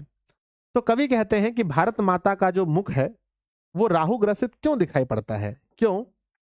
भारत माता का हास भी है ना, भी राहु ग्रसित, माफ कीजिएगा राहु छूट गया है, राहु ग्रसित दिखाई पड़ता है क्योंकि भारत माता पर उगे स्वर्ण जैसे फसल को, यानी सोने जैसे फसल को, क्योंकि भारत माता यानी धरती का नाम ही भारत माता हम लोग कहते हैं, तो धरती पर उगे सोने जैसे फसल को अंग्रेजों के पैरों तले कुचला जा रहा है। ऐसा लगता है कि मेरे बच्चे जो अंग्रेज हैं वो भारत माँ पर उगे हुए फसल को पैरों तले कुचल दिए हैं, इसलिए लग रहा है कि भारत माता का मुख जो है उसके ऊपर जो है राहु नाम का जो ग्रह है वो बच्चों उन्होंने ग्रहण लगा दिया है।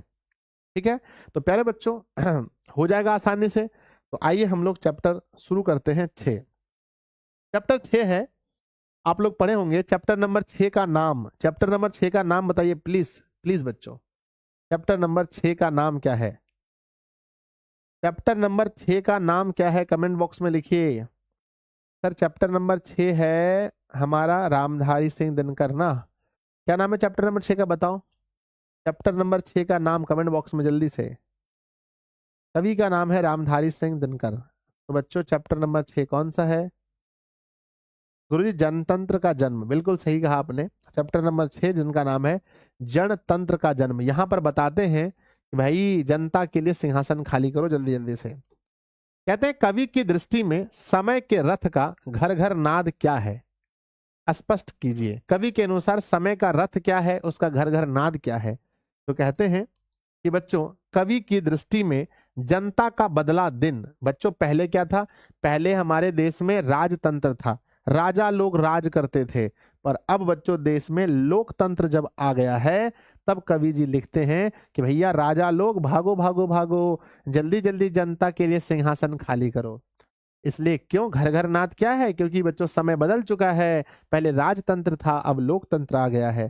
कहते हैं कवि की दृष्टि में जनता का बदला दिन ही समय का घर घर नाद है। समय का घर घर नाद क्या है? तो जनता का बदला हुआ दिन। अब देश में लोकतंत्र की स्थापना हो रही है जिसमें शासन जनता का होगा। यहां बच्चों कोई राजा शासन नहीं करेंगे बल्कि जनता का शासन होगा। तो आप समझ गए होंगे कि कवि की दृष्टि में समय के रथ का घर घर नाद क्या है? तो बच्चों जनता का बदला हुआ दिन ही समय का घर घर नाद है।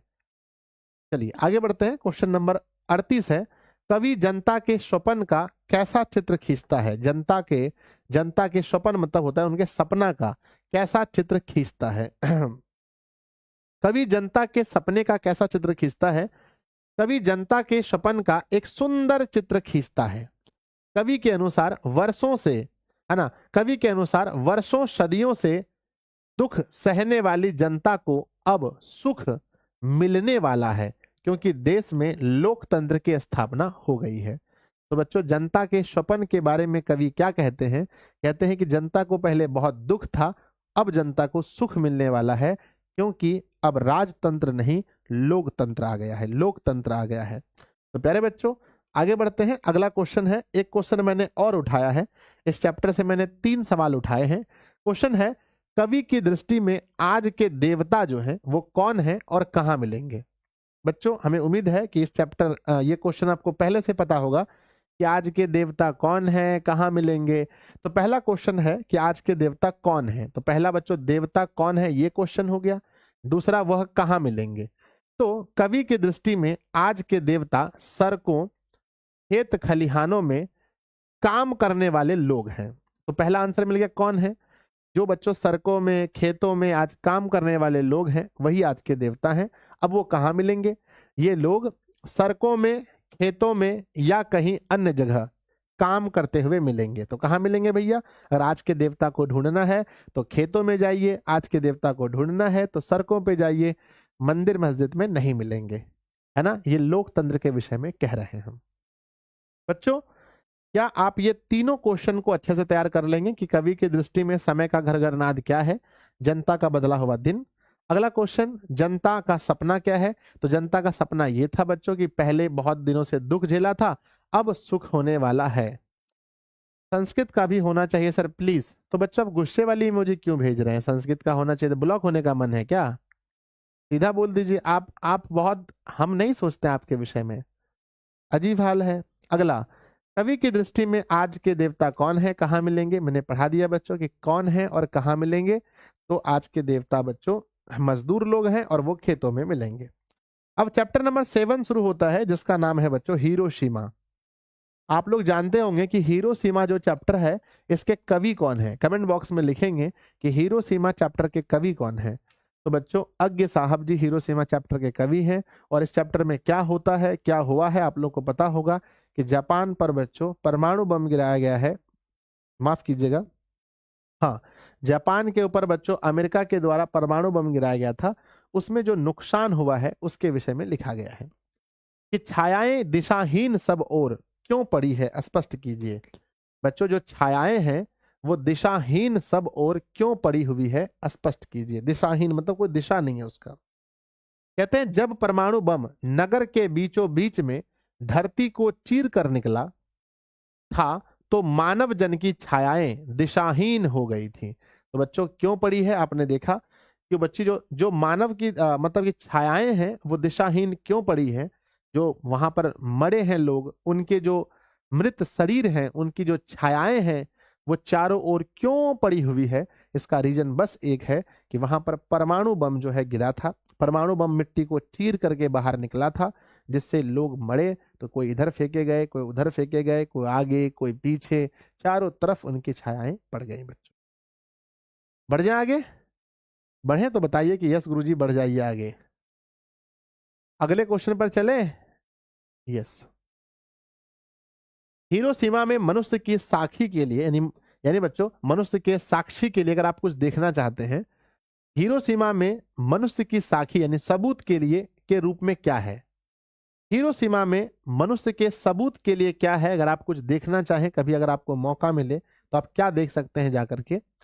हिरोशिमा में मनुष्य की साखी के रूप में अभी भी कंकाल हैं, जो लोग मरे हैं उनकी हड्डियां अभी वहां पर हैं। जले हुए पत्थर, जो बच्चों आग में पत्थर जले हैं वो भी हैं। टूटी फूटी सड़कें, जो सड़क टूटी हैं वो भी हैं। एवं अन्य बहुत सारी चीजें हैं जिन्हें देखकर इतिहास में हुए उस घटना का अंदाजा लगाया जा सकता है। तो बच्चों आपने देखा कि अभी भी अगर आप जाते हैं तो आपके देखने के लिए वहां पर क्या क्या उपलब्ध है वो आप देख सकते हैं। चलिए चैप्टर नंबर 9 बच्चों, एक वृक्ष की हत्या। इस चैप्टर से आपको कौन कौन सा सवाल 100% याद रखना है, आइए देखते हैं। एक वृक्ष की हत्या, एक वृक्ष की हत्या जो है बच्चों, इसके कवि कौन है? इसके कवि है कुंवर नारायण। एक वृक्ष की हत्या के कवि कौन है? कुंवर नारायण जी हैं। और इस चैप्टर में आपको 2 क्वेश्चन मैं दे रहा हूं जो आपको गैस करके जो आपको याद कर लेना है। कवि को बूढ़ा वृक्ष चौकीदार क्यों लगता है? पहला क्वेश्चन, ये कवि जी जो है उनको ये बूढ़ा वृक्ष चौकीदार क्यों लगता है? आपको पता है ये हमेशा दरवाजे पर तैनात रहता था इसलिए उन्हें चौकीदार लगता है। कवि को उसके दरवाजे पर खड़ा बूढ़ा वृक्ष चौकीदार लगता था क्योंकि एक चौकीदार की तरह ही एक चौकीदार की तरह ही बूढ़ा वृक्ष उसके दरवाजे पर हमेशा तैनात रहता था। तो जैसे एक चौकीदार तैनात रहता है दरवाजे पर, वैसे ही बच्चों ये बूढ़ा वृक्ष हमेशा तैनात रहता है, इसलिए उन्हें क्या लगता है? एक चौकीदार लगता है। अगला क्वेश्चन आपको याद करना है, विद्यार्थी जी किसी भी हाल में वृक्ष और कवि में क्या संवाद होता था? आप लोग पढ़े होंगे इस चैप्टर को। जब भी कवि बाहर से आते थे तो ऐसा लगता था जैसे दोनों के बीच बात हो रहा है ना? तो वृक्ष और कवि के बीच क्या संवाद होता था? कवि के अनुसार जब कवि कहीं बाहर से घर वापस आते थे, जब भी कवि बाहर से घर वापस आते थे तो मानो वृक्ष दूर से ही ललकारता, कौन? ऐसा लगता था जैसे कि वृक्ष पूछ रहा है कौन। जवाब में कवि कहता, मैं तुम्हारा दोस्त। मैं तुम्हारा दोस्त हूं। तो बच्चों कवि और उनके बीच में क्या बातें होती थी, क्या आप इसको याद रख पाएंगे? बोलो हाँ या ना। याद रख पाएंगे? यस गुरुजी, यही बातें दोनों में होती थी। आइए अब हम चलते हैं चैप्टर, नहीं, एक एक क्वेश्चन और है इसमें, एक और है, कवि किन अत्याचारों, हाँ हाँ बच्चों, नहीं नहीं नहीं, इसमें बस इतने ही क्वेश्चन थे। ये हमारा चैप्टर नंबर कौन सा था? चैप्टर नंबर हमारा कौन सा था विद्यार्थी जी? तो चैप्टर नंबर तो नहीं बताया, हिरोशिमा चैप्टर 7 था, ये चैप्टर 8 था। अब चैप्टर 9 बच्चों, ये है चैप्टर नंबर 9, हमारी नींद। आप बताइए कि हमारी नींद चैप्टर के कवि कौन है? हमारी नींद चैप्टर के कवि कौन है? इससे एक क्वेश्चन ही आपको याद करना है, 100% याद होना चाहिए, एक क्वेश्चन, बस एक क्वेश्चन। हमारी नींद में आप लोग पढ़े होंगे बच्चों कि जिसके जो इसके जो हमारी नींद, इसके जो कवि हैं उनका नाम है वीरेन डंगवाल। क्वेश्चन याद करना है कि कवि किन अत्याचारों का, अत्याचारियों का, है ना, कवि किन अत्याचारियों का जिक्र करता है और क्यों? कवि किन अत्याचारियों का और क्यों जिक्र करता है? कहते हैं बहुत सारे लोग ऐसे हैं जिनका मानना है कि भैया हम अगर सो जाएं तो धरती रुक जाएगी, धरती पर कोई काम ना होगा, ना तो पेड़ बढ़ेंगे, ना तो बच्चों पशु की आयु, ना पक्षी की आयु, कुछ भी नहीं होगा। तो ऐसे ही अत्याचारियों का नाम लेना चाहते हैं कौन? कवि। कवि किन अत्याचारियों का और क्यों जिक्र करता है? कहते हैं कवि वैसे व्यक्तियों को अत्याचारी कह रहे हैं जो इस बात को मानने से इनकार करते हैं कि हर परिस्थितियों में हमारा जीवन बढ़ता ही जाता है। क्योंकि बहुत से ऐसे लोग हैं जिनको उनका जीवन काल बहुत छोटा लगता है। तो बच्चों बहुत सारे ऐसे लोग हैं जिनको उनका जीवन काल छोटा लगता है, और जो लोग ये नहीं मानते हैं कि हर परिस्थितियों में जीवन बढ़ता जाता है, उन्हें लगता है हम हैं तो दुनिया है, हम नहीं तो दुनिया नहीं।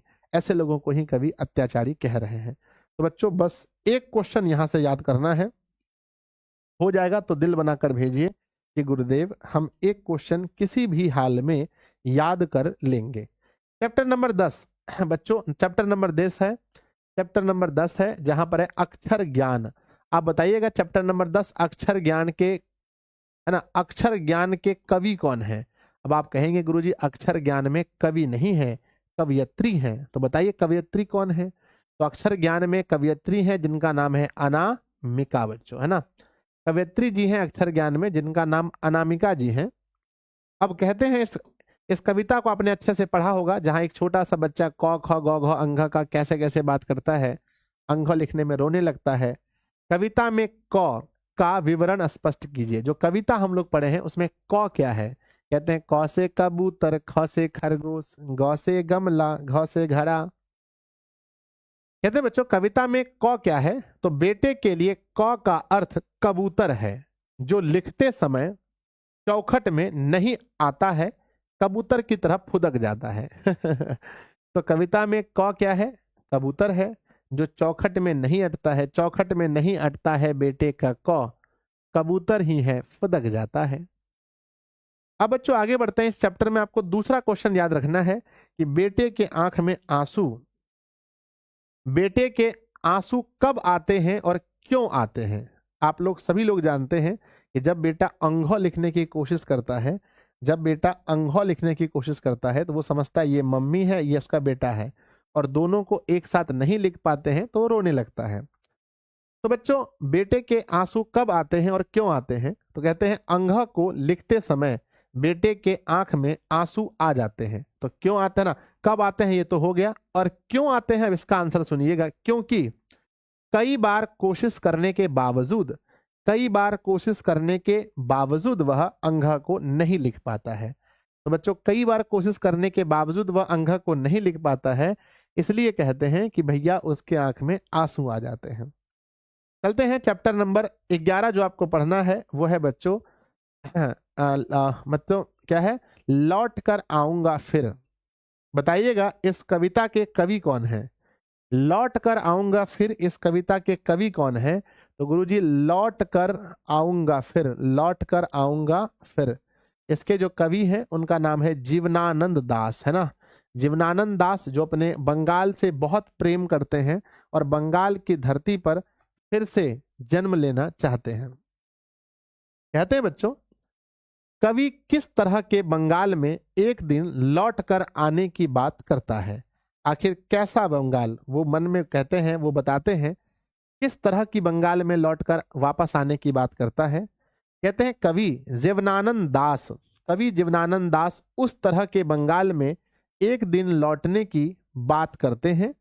पूछा है किस तरह का, तो कहते हैं उस तरह के बंगाल में लौटने की बात करते हैं जहां धान के हरे भरे खेत और बहती नदी हो। कहते हैं कि जहां बच्चों धान के हरे भरे खेत हैं और नदी है, उसी बंगाल में हम वापस लौटना चाहते हैं। तो बच्चों क्या हो जाएगा, हाँ या ना? यस, बिल्कुल हो जाएगा। एक क्वेश्चन मैंने और यहां से उठाया है इस चैप्टर से। एक और क्वेश्चन है, कवि अगले जन्म में क्या क्या बनने की संभावना व्यक्त करता है और क्यों? यहां पर दो क्वेश्चन है, पहले की वो क्या क्या बनना चाहता है और दूसरा क्यों बनना चाहता है। तो कवि अगले जन्म में क्या क्या बनने की संभावना व्यक्त करता है, पहला, और क्यों?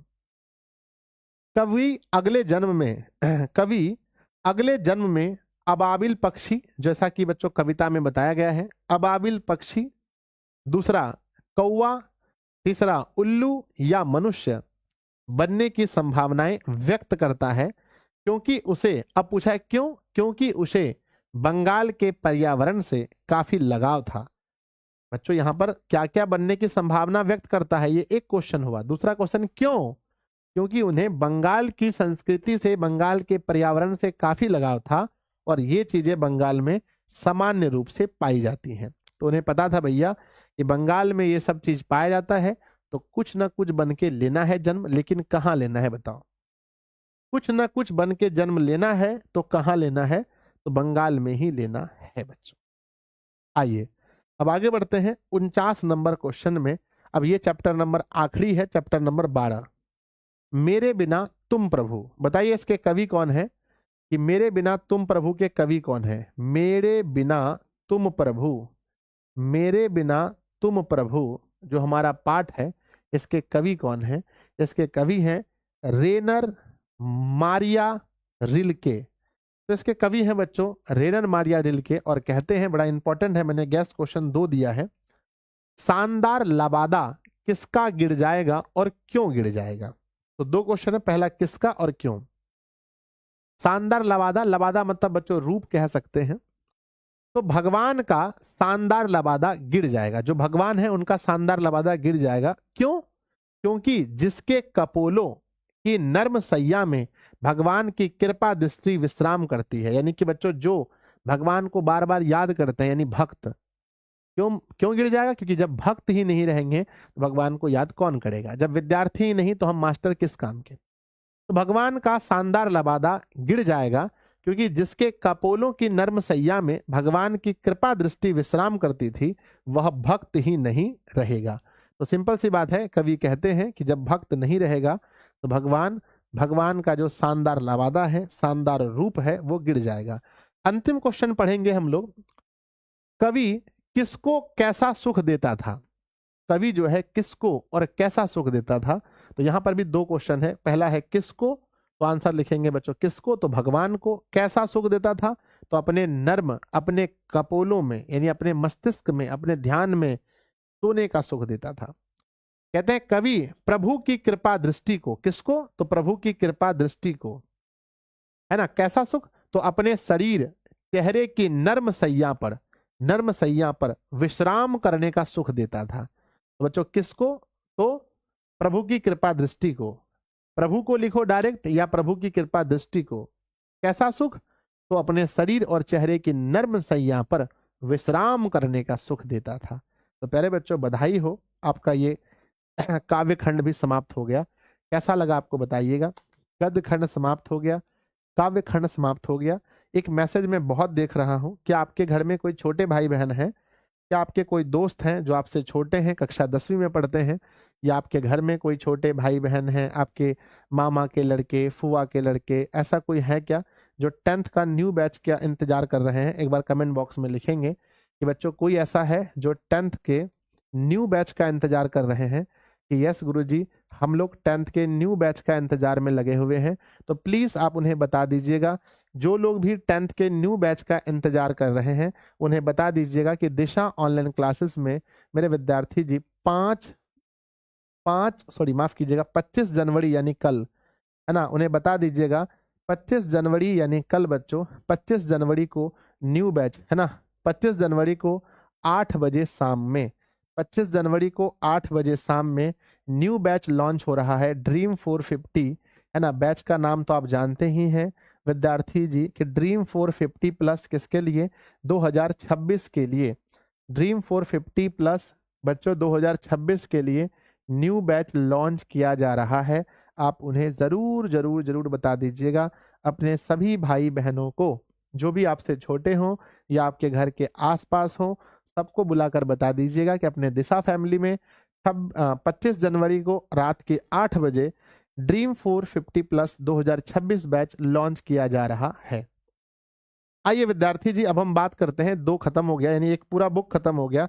अब हम लोग वर्णिका की बात करते हैं और देखते हैं वर्णिका में हमारे कुल 5 चैप्टर हैं। अप्रॉक्स 10 क्वेश्चन हमने यहाँ से सजेस्ट किया होगा आपको, आपके लिए हमने गैस किया होगा 10 क्वेश्चन। 10 क्वेश्चन को फटाफट पढ़ते हैं बच्चों। उसके पहले मोटिवेशन एक प्यारा सा है कि सपनों और लक्ष्य में एक अंतर होता है। सपनों में और लक्ष्य में एक अंतर होता है। सपनों के लिए बिना मेहनत किए नींद चाहिए, सपना देखना है तो बहुत सो जाओ, और लक्ष्य के लिए बिना नींद किए मेहनत चाहिए, जैसा आप देख रहे होंगे गुरुजी भी कर रहे हैं। पहला क्वेश्चन पूछा गया है कि रगम्पा कौन था और वह मगम्मा से क्या चाहता था। ये क्वेश्चन आपको किसी भी हाल में याद कर लेना है और आप लोगों ने याद किया होगा कि रगम्पा कौन था और वह मगम्मा से क्या चाहता था।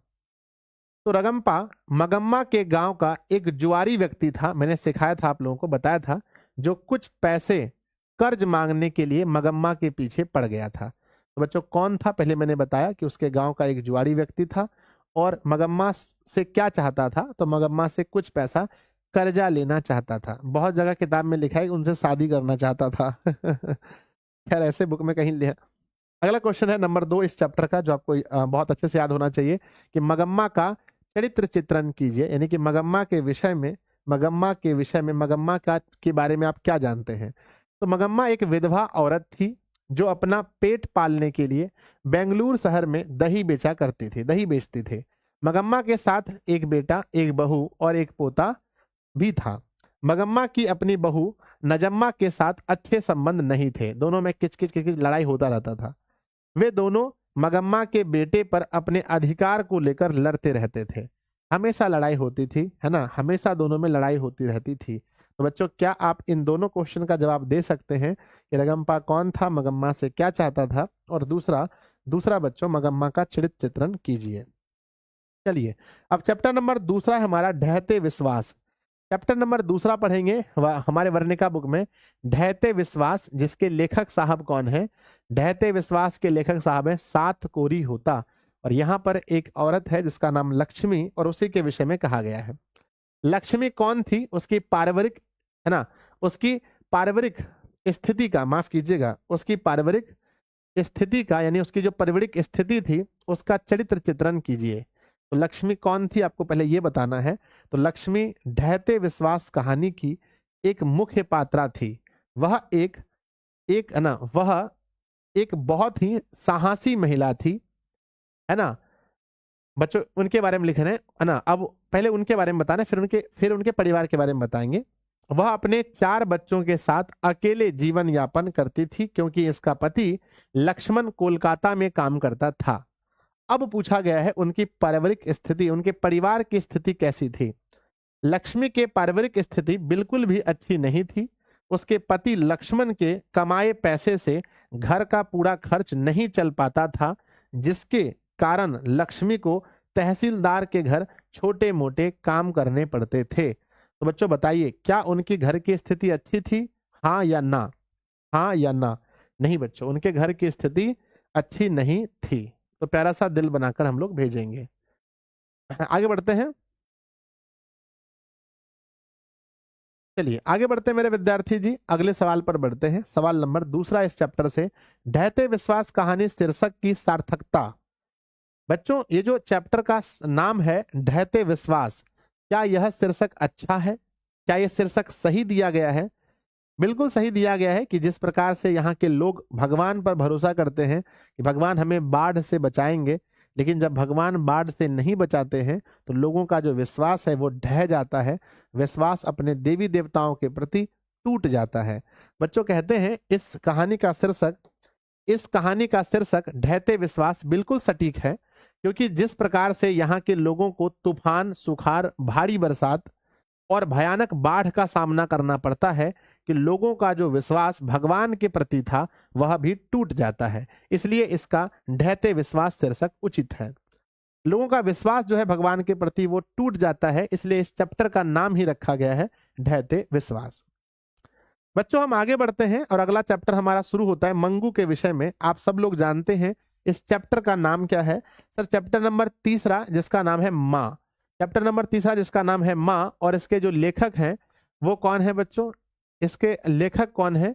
तो माँ प्यारा गोपाल, माँ गुजराती, माँ ईश्वर पेटलीकर, माफ कीजिएगा। इसके लेखक हैं जिसका नाम है ईश्वर पेटलीकर। और आपको पता है कि यहाँ पर एक बहुत ही दर्दनाक कहानी बताया गया है, बहुत अच्छी कहानी है। मंगू के प्रति माँ और परिवार के अन्य सदस्यों के व्यवहार में जो फर्क है उसे अपने शब्दों में लिखिए। मंगू के प्रति माँ और परिवार के अन्य सदस्य। आपको पता है कि माँ अपनी बेटी से बहुत बहुत बहुत प्यार करती है, जबकि परिवार के अन्य सदस्य यानी उनकी बहन, मंगू की बहन या उनके भाई या उनके भाभी लोग उनसे प्यार नहीं करती हैं। कहते हैं बच्चों, मंगू के प्रति माँ और परिवार के अन्य सदस्य के व्यवहार में जमीन आसमान का फर्क था। माँ जहां अपने पागल और गूंगी बेटी से बहुत ज्यादा प्यार करती थी, वहीं परिवार के अन्य सदस्य मंगू को घर का बोझ समझते थे। वे चाहते थे कि मंगू को अस्पताल छोड़ दिया जाए या मंगू घर पर ही मर जाए तो कोई दिक्कत नहीं है। तो बच्चों देखो, ये था अंतर। माँ बहुत प्यार करती थी पर घर के लोग उनको घर का बोझ समझते थे। अगला क्वेश्चन है विद्यार्थी जी अगला क्वेश्चन है, माँ मंगू को अस्पताल में क्यों भर्ती नहीं कराना चाहती थी? विचार कीजिए। माँ जो है वो अपनी बेटी मंगू को अस्पताल में भर्ती कराना क्यों नहीं चाहती है? क्योंकि उन्हें लगता है भैया इसका देखभाल वहां कौन करेगा, इतना ख्याल कौन रखेगा। माँ मंगू को अस्पताल में भर्ती कराना नहीं चाहती है क्योंकि माँ को ऐसा लगता था कि उसकी पागल और गूंगी बेटी मंगू का अस्पताल में ठीक से ख्याल नहीं रखा जाएगा। उसे लगता था कि मंगू की सेवा अस्पताल में कौन करेगा। इन्हीं बातों को सोचकर माँ मंगू को अस्पताल में भर्ती नहीं कराना चाहती है। माँ को लगता है भैया मेरी इस पागल बेटी का देखभाल कौन रखेगा, कपड़े कौन बदलेंगे, खाना कौन खिलाएगा, टाइम से इन्हें कौन शौचालय लेकर जाएगा, कौन इन्हें सुलाएगा। ठीक है, तो प्यारे बच्चों ये 2 क्वेश्चन मैंने गेस किया है जो 2025 में आने वाला है। आप लोग अच्छे से पढ़ लीजिएगा। अब चलते हैं चैप्टर नंबर 4। चैप्टर नंबर 4 जिसका नाम है बच्चों नगर, और नगर में एक लड़की होती है जिसका नाम है पाप पाती। आपको पता है बच्चों इस चैप्टर में क्या होता है कि वो लड़की इलाज के लिए उसकी अम्मा उसे मदुरै शहर लेकर जाती है, पर वहां इलाज नहीं होता है। नगर बहुत खतरनाक शीर्षक है। लेखक ने कहानी का शीर्षक नगर क्यों रखा? शीर्षक की सार्थकता पर स्पष्ट कीजिए। आखिर लेखक ने शीर्षक का नाम नगर क्यों रखा? बच्चों जिस प्रकार नगर में उनके साथ व्यवहार होता है कि इसका नाम नगर ही अच्छा लग रहा है। इस कहानी का शीर्षक नगर बिल्कुल सटीक है, क्योंकि जिस प्रकार नगर में पापपाती के इलाज के लिए उसकी मां को अस्पताल में परेशान किया जाता है, डॉक्टर उसे झूठ बोलकर सुबह आने के लिए कहता है, इस प्रकार यह साबित होता है कि नगर के अस्पताल में बिना घूस लिए काम नहीं होता है। तो बच्चों नगर इसलिए नाम रखा गया है क्योंकि यहाँ पर हाईलाइट करना था नगर को कि भैया नगर के जो अस्पताल होते हैं, बड़े बड़े शहर के जो अस्पताल होते हैं, वहां बिना घूस दिए काम नहीं होता है, क्योंकि बेड खाली नहीं है ऐसा कहकर इनकी मम्मी को बच्चों अस्पताल से बाहर भेज दिया गया। ठीक है, हो जाएगा। अगला क्वेश्चन देखते हैं कि पापपाती कौन थी और वह शहर क्यों लाई गई थी। पापपाती कौन थी और वह शहर क्यों लाई गई थी? This is most important question. आपको पता है कि पापपाती बच्चों कौन थी? वल्ली अम्माल की पुत्री थी। तो पापपाती वल्ली अम्माल की पुत्री थी, है ना। वह कौन थी मैंने बता दिया। और शहर क्यों लाई गई थी? तो वह इलाज के लिए गांव से बड़े शहर मदुरई लाई गई थी। तो शहर क्यों लाई गई थी ये भी आप जानते हैं कि उन्हें इलाज के लिए शहर लेकर आया गया था। बच्चों हमारा अंतिम चैप्टर है जिसका नाम है अंतिम चैप्टर है जिसका नाम है बच्चों हमारा धरती कब तक घूमेगी। प्लीज बताइए इस चैप्टर के कवि कौन है, सॉरी लेखक कौन है। धरती कब तक घूमेगी, कब तक घूमेगी। बच्चों आपको पता है कि जब घूमेगी तो राज करेंगे, यानी अर्थात इसके सावरदैया हो जाएंगे। कौन हो जाएंगे? सावरदैया। तो इसके जो लेखक हैं वो हैं सावरदैया। धरती कब तक घूमेगी, इसके लेखक सावरदैया हैं। क्वेश्चन में लिखा गया है कि बड़े डॉक्टर के, अरे रुक जाओ रुक जाओ, रुक जाओ बच्चों, अभी तो वही चैप्टर का क्वेश्चन है, सॉरी सॉरी, ये क्वेश्चन बच्चों पिछले चैप्टर का ही है। बड़े डॉक्टरों के आदेश के बावजूद पापपाती अस्पताल में भर्ती क्यों नहीं हो पाती है। आपको पता है कि बड़े डॉक्टर कहते हैं इन्हें भर्ती करवा दो, लेकिन बच्चों फिर भी भर्ती नहीं होते क्योंकि वहां के जो छोटे डॉक्टर होते हैं और अन्य कर्मचारी होते हैं सब घूसखोर होते हैं। कहते हैं बड़े डॉक्टर के आदेश के बावजूद भी पापपाती अस्पताल में भर्ती नहीं हो पाती है क्योंकि बड़े डॉक्टर को छोड़कर वहां के अन्य सभी कर्मचारी कार्यकुशल नहीं थे। वह बेड खाली नहीं है का झांसा देकर पापपाती को भर्ती नहीं करते हैं। शायद उस अस्पताल में पैसे से जल्दी काम हो रहा था। तो बच्चों पैसे से जल्दी काम हो रहा था, इसलिए बड़े डॉक्टर के आदेश के बावजूद भी पापपाती अस्पताल में भर्ती नहीं हो पाई। अब चलते हैं चैप्टर नंबर 5 जिसका नाम है धरती कब तक घूमेगी। धरती कब तक घूमेगी और इसके मुख्य पात्रा का नाम है सीता, जो मुख्य पात्रा है। बच्चों क्वेश्चन बहुत इंपॉर्टेंट है, इसको याद रखिएगा एग्जाम के लिए। 2025 के लिए मैंने गैस किया है क्वेश्चन कि सीता अपने ही घर में क्यों घुटन महसूस करती है। तो बच्चों उसके घर में इतने लोग हैं पर उनसे कोई बातचीत नहीं करता है, इसलिए घुटन महसूस करती है। कहते हैं सीता अपने ही घर में घुटन महसूस करती है क्योंकि सीता का इतना बड़ा परिवार होने के बावजूद भी परिवार के लोग सीता से अच्छे से बातचीत नहीं करते हैं, ना उनके बेटे और ना उनके बहुएं। जब कोई घर पे बात ही नहीं करेगा, आपके घर में मान लो कि कोई आपसे बात नहीं कर रहा है, आपको कैसा लगेगा? सर बहुत घुटन महसूस होगी। बिल्कुल बच्चों बहुत घुटन महसूस होगी। लास्ट क्वेश्चन है आज के क्लास का। क्वेश्चन है सीता का चरित्र चित्रण कीजिए, यानी सीता के विषय में आप क्या जानते हैं। सीता 3 बेटे 3 बहुएं एवं कई पोते पोतियों वाली एक विधवा औरत है जिसे केवल 2 रोटी के लिए परिवार में यातनाएं सहनी पड़ती हैं। अकेले बूढ़ी माँ तीनों बेटे पर भारी पर जाती है। सीता के बेटे माँ की रोटी को लेकर अलग अलग नियम बनाते हैं कि आज मेरे यहाँ खाएगी कल तुम्हारे यहाँ, ऐसे नियम बनाते हैं और अंत में एक दिन सीता घर छोड़कर चली जाती है। यही है बच्चों सीता के विषय में हम यही जानते हैं। प्यारे बच्चों आपको कैसा लगा हमारा ये छोटा सा प्रयास। हम उम्मीद करते हैं कि आज के बाद आपके मन में हिंदी के 2 नंबर वाले प्रश्न के लिए आपके मन में विचार उत्पन्न नहीं होंगे, है ना। हिंदी के 2 अंक वाले, है ना, हिंदी के 2 अंक के प्रश्नों का विचार, 2 अंक प्रश्नों का विचार आज समाप्त हो गया होगा, विचार समाप्त हो गया होगा। प्यारे बच्चों अब आपके मन में एक विचार उत्पन्न हो गया है, मैं समझ पा रहा हूं।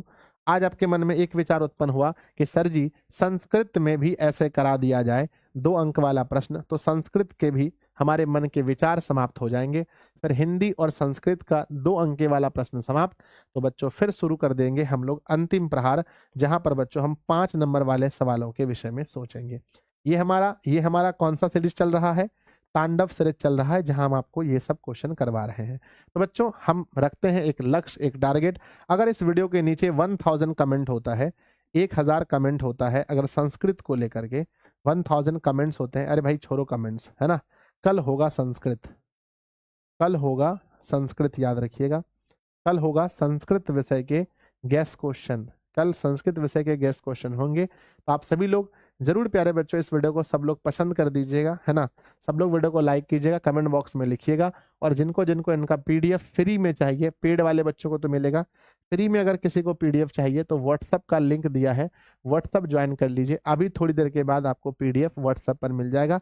बाकी बच्चों इसकी बाकी बच्चों संभावना है दिन में क्लास होने की। आज दिन में क्लास की पूरी संभावना है। आज क्लास की तो आपको नोटिफिकेशन दिया जाएगा, अगर होगा तो नोटिफिकेशन मिलेगा, अगर नोटिफिकेशन नहीं मिलता है तो समझिए क्लास नहीं होगा। थोड़ा सा नोट्स वगैरह का काम अगर बचा होगा तो मैं देखता हूँ, नहीं तो बच्चों फिर क्योंकि मैं नोट्स वाला काम पहले ही समाप्त कर लेना चाहता हूँ ताकि बच्चों फेब महीने में, फरवरी में कोई परेशानी ना हो, आपको कोई परेशानी ना हो पढ़ने में बच्चों, इसीलिए मैं देख रहा हूँ। बाकी शाम को आपके लेक्चर्स तो होंगे ही।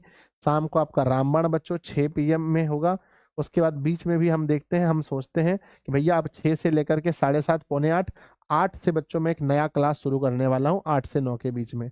तो वहां पर भी अगर मैं दिन में नहीं लूंगा, अगर दिन में नहीं होगी तो रात में 8 से 9 के बीच होगी, याद रखिएगा। अगर दिन में क्लास नहीं होती है तो रात में होगी 8 बजे से 9 बजे एक्स्ट्रा क्लास एक और। तो आज से आपको 3 क्लास मिलेंगे मेरे और मनीष सर के 1 क्लास, 4 क्लास आपको डेली मिलेगा। आप लोग पढ़ते रहिए, हंसते रहिए, मुस्कुराते रहिए। इतना प्यार देने के लिए दिल से बहुत बहुत धन्यवाद आपका। पूरा नोट्स अगर आपको पेड चाहिए, कोई ऐसा विद्यार्थी है जिसको पूरा नोट्स चाहिए दिशा ऑनलाइन क्लासेस का, तो आप कॉल कीजिए 7700879453 पर और मात्र बच्चों 151 रुपए पे करके आप ऑल नोट्स ले सकते हैं। सभी विषय के नोट्स आप परचेस कर सकते हैं। धन्यवाद।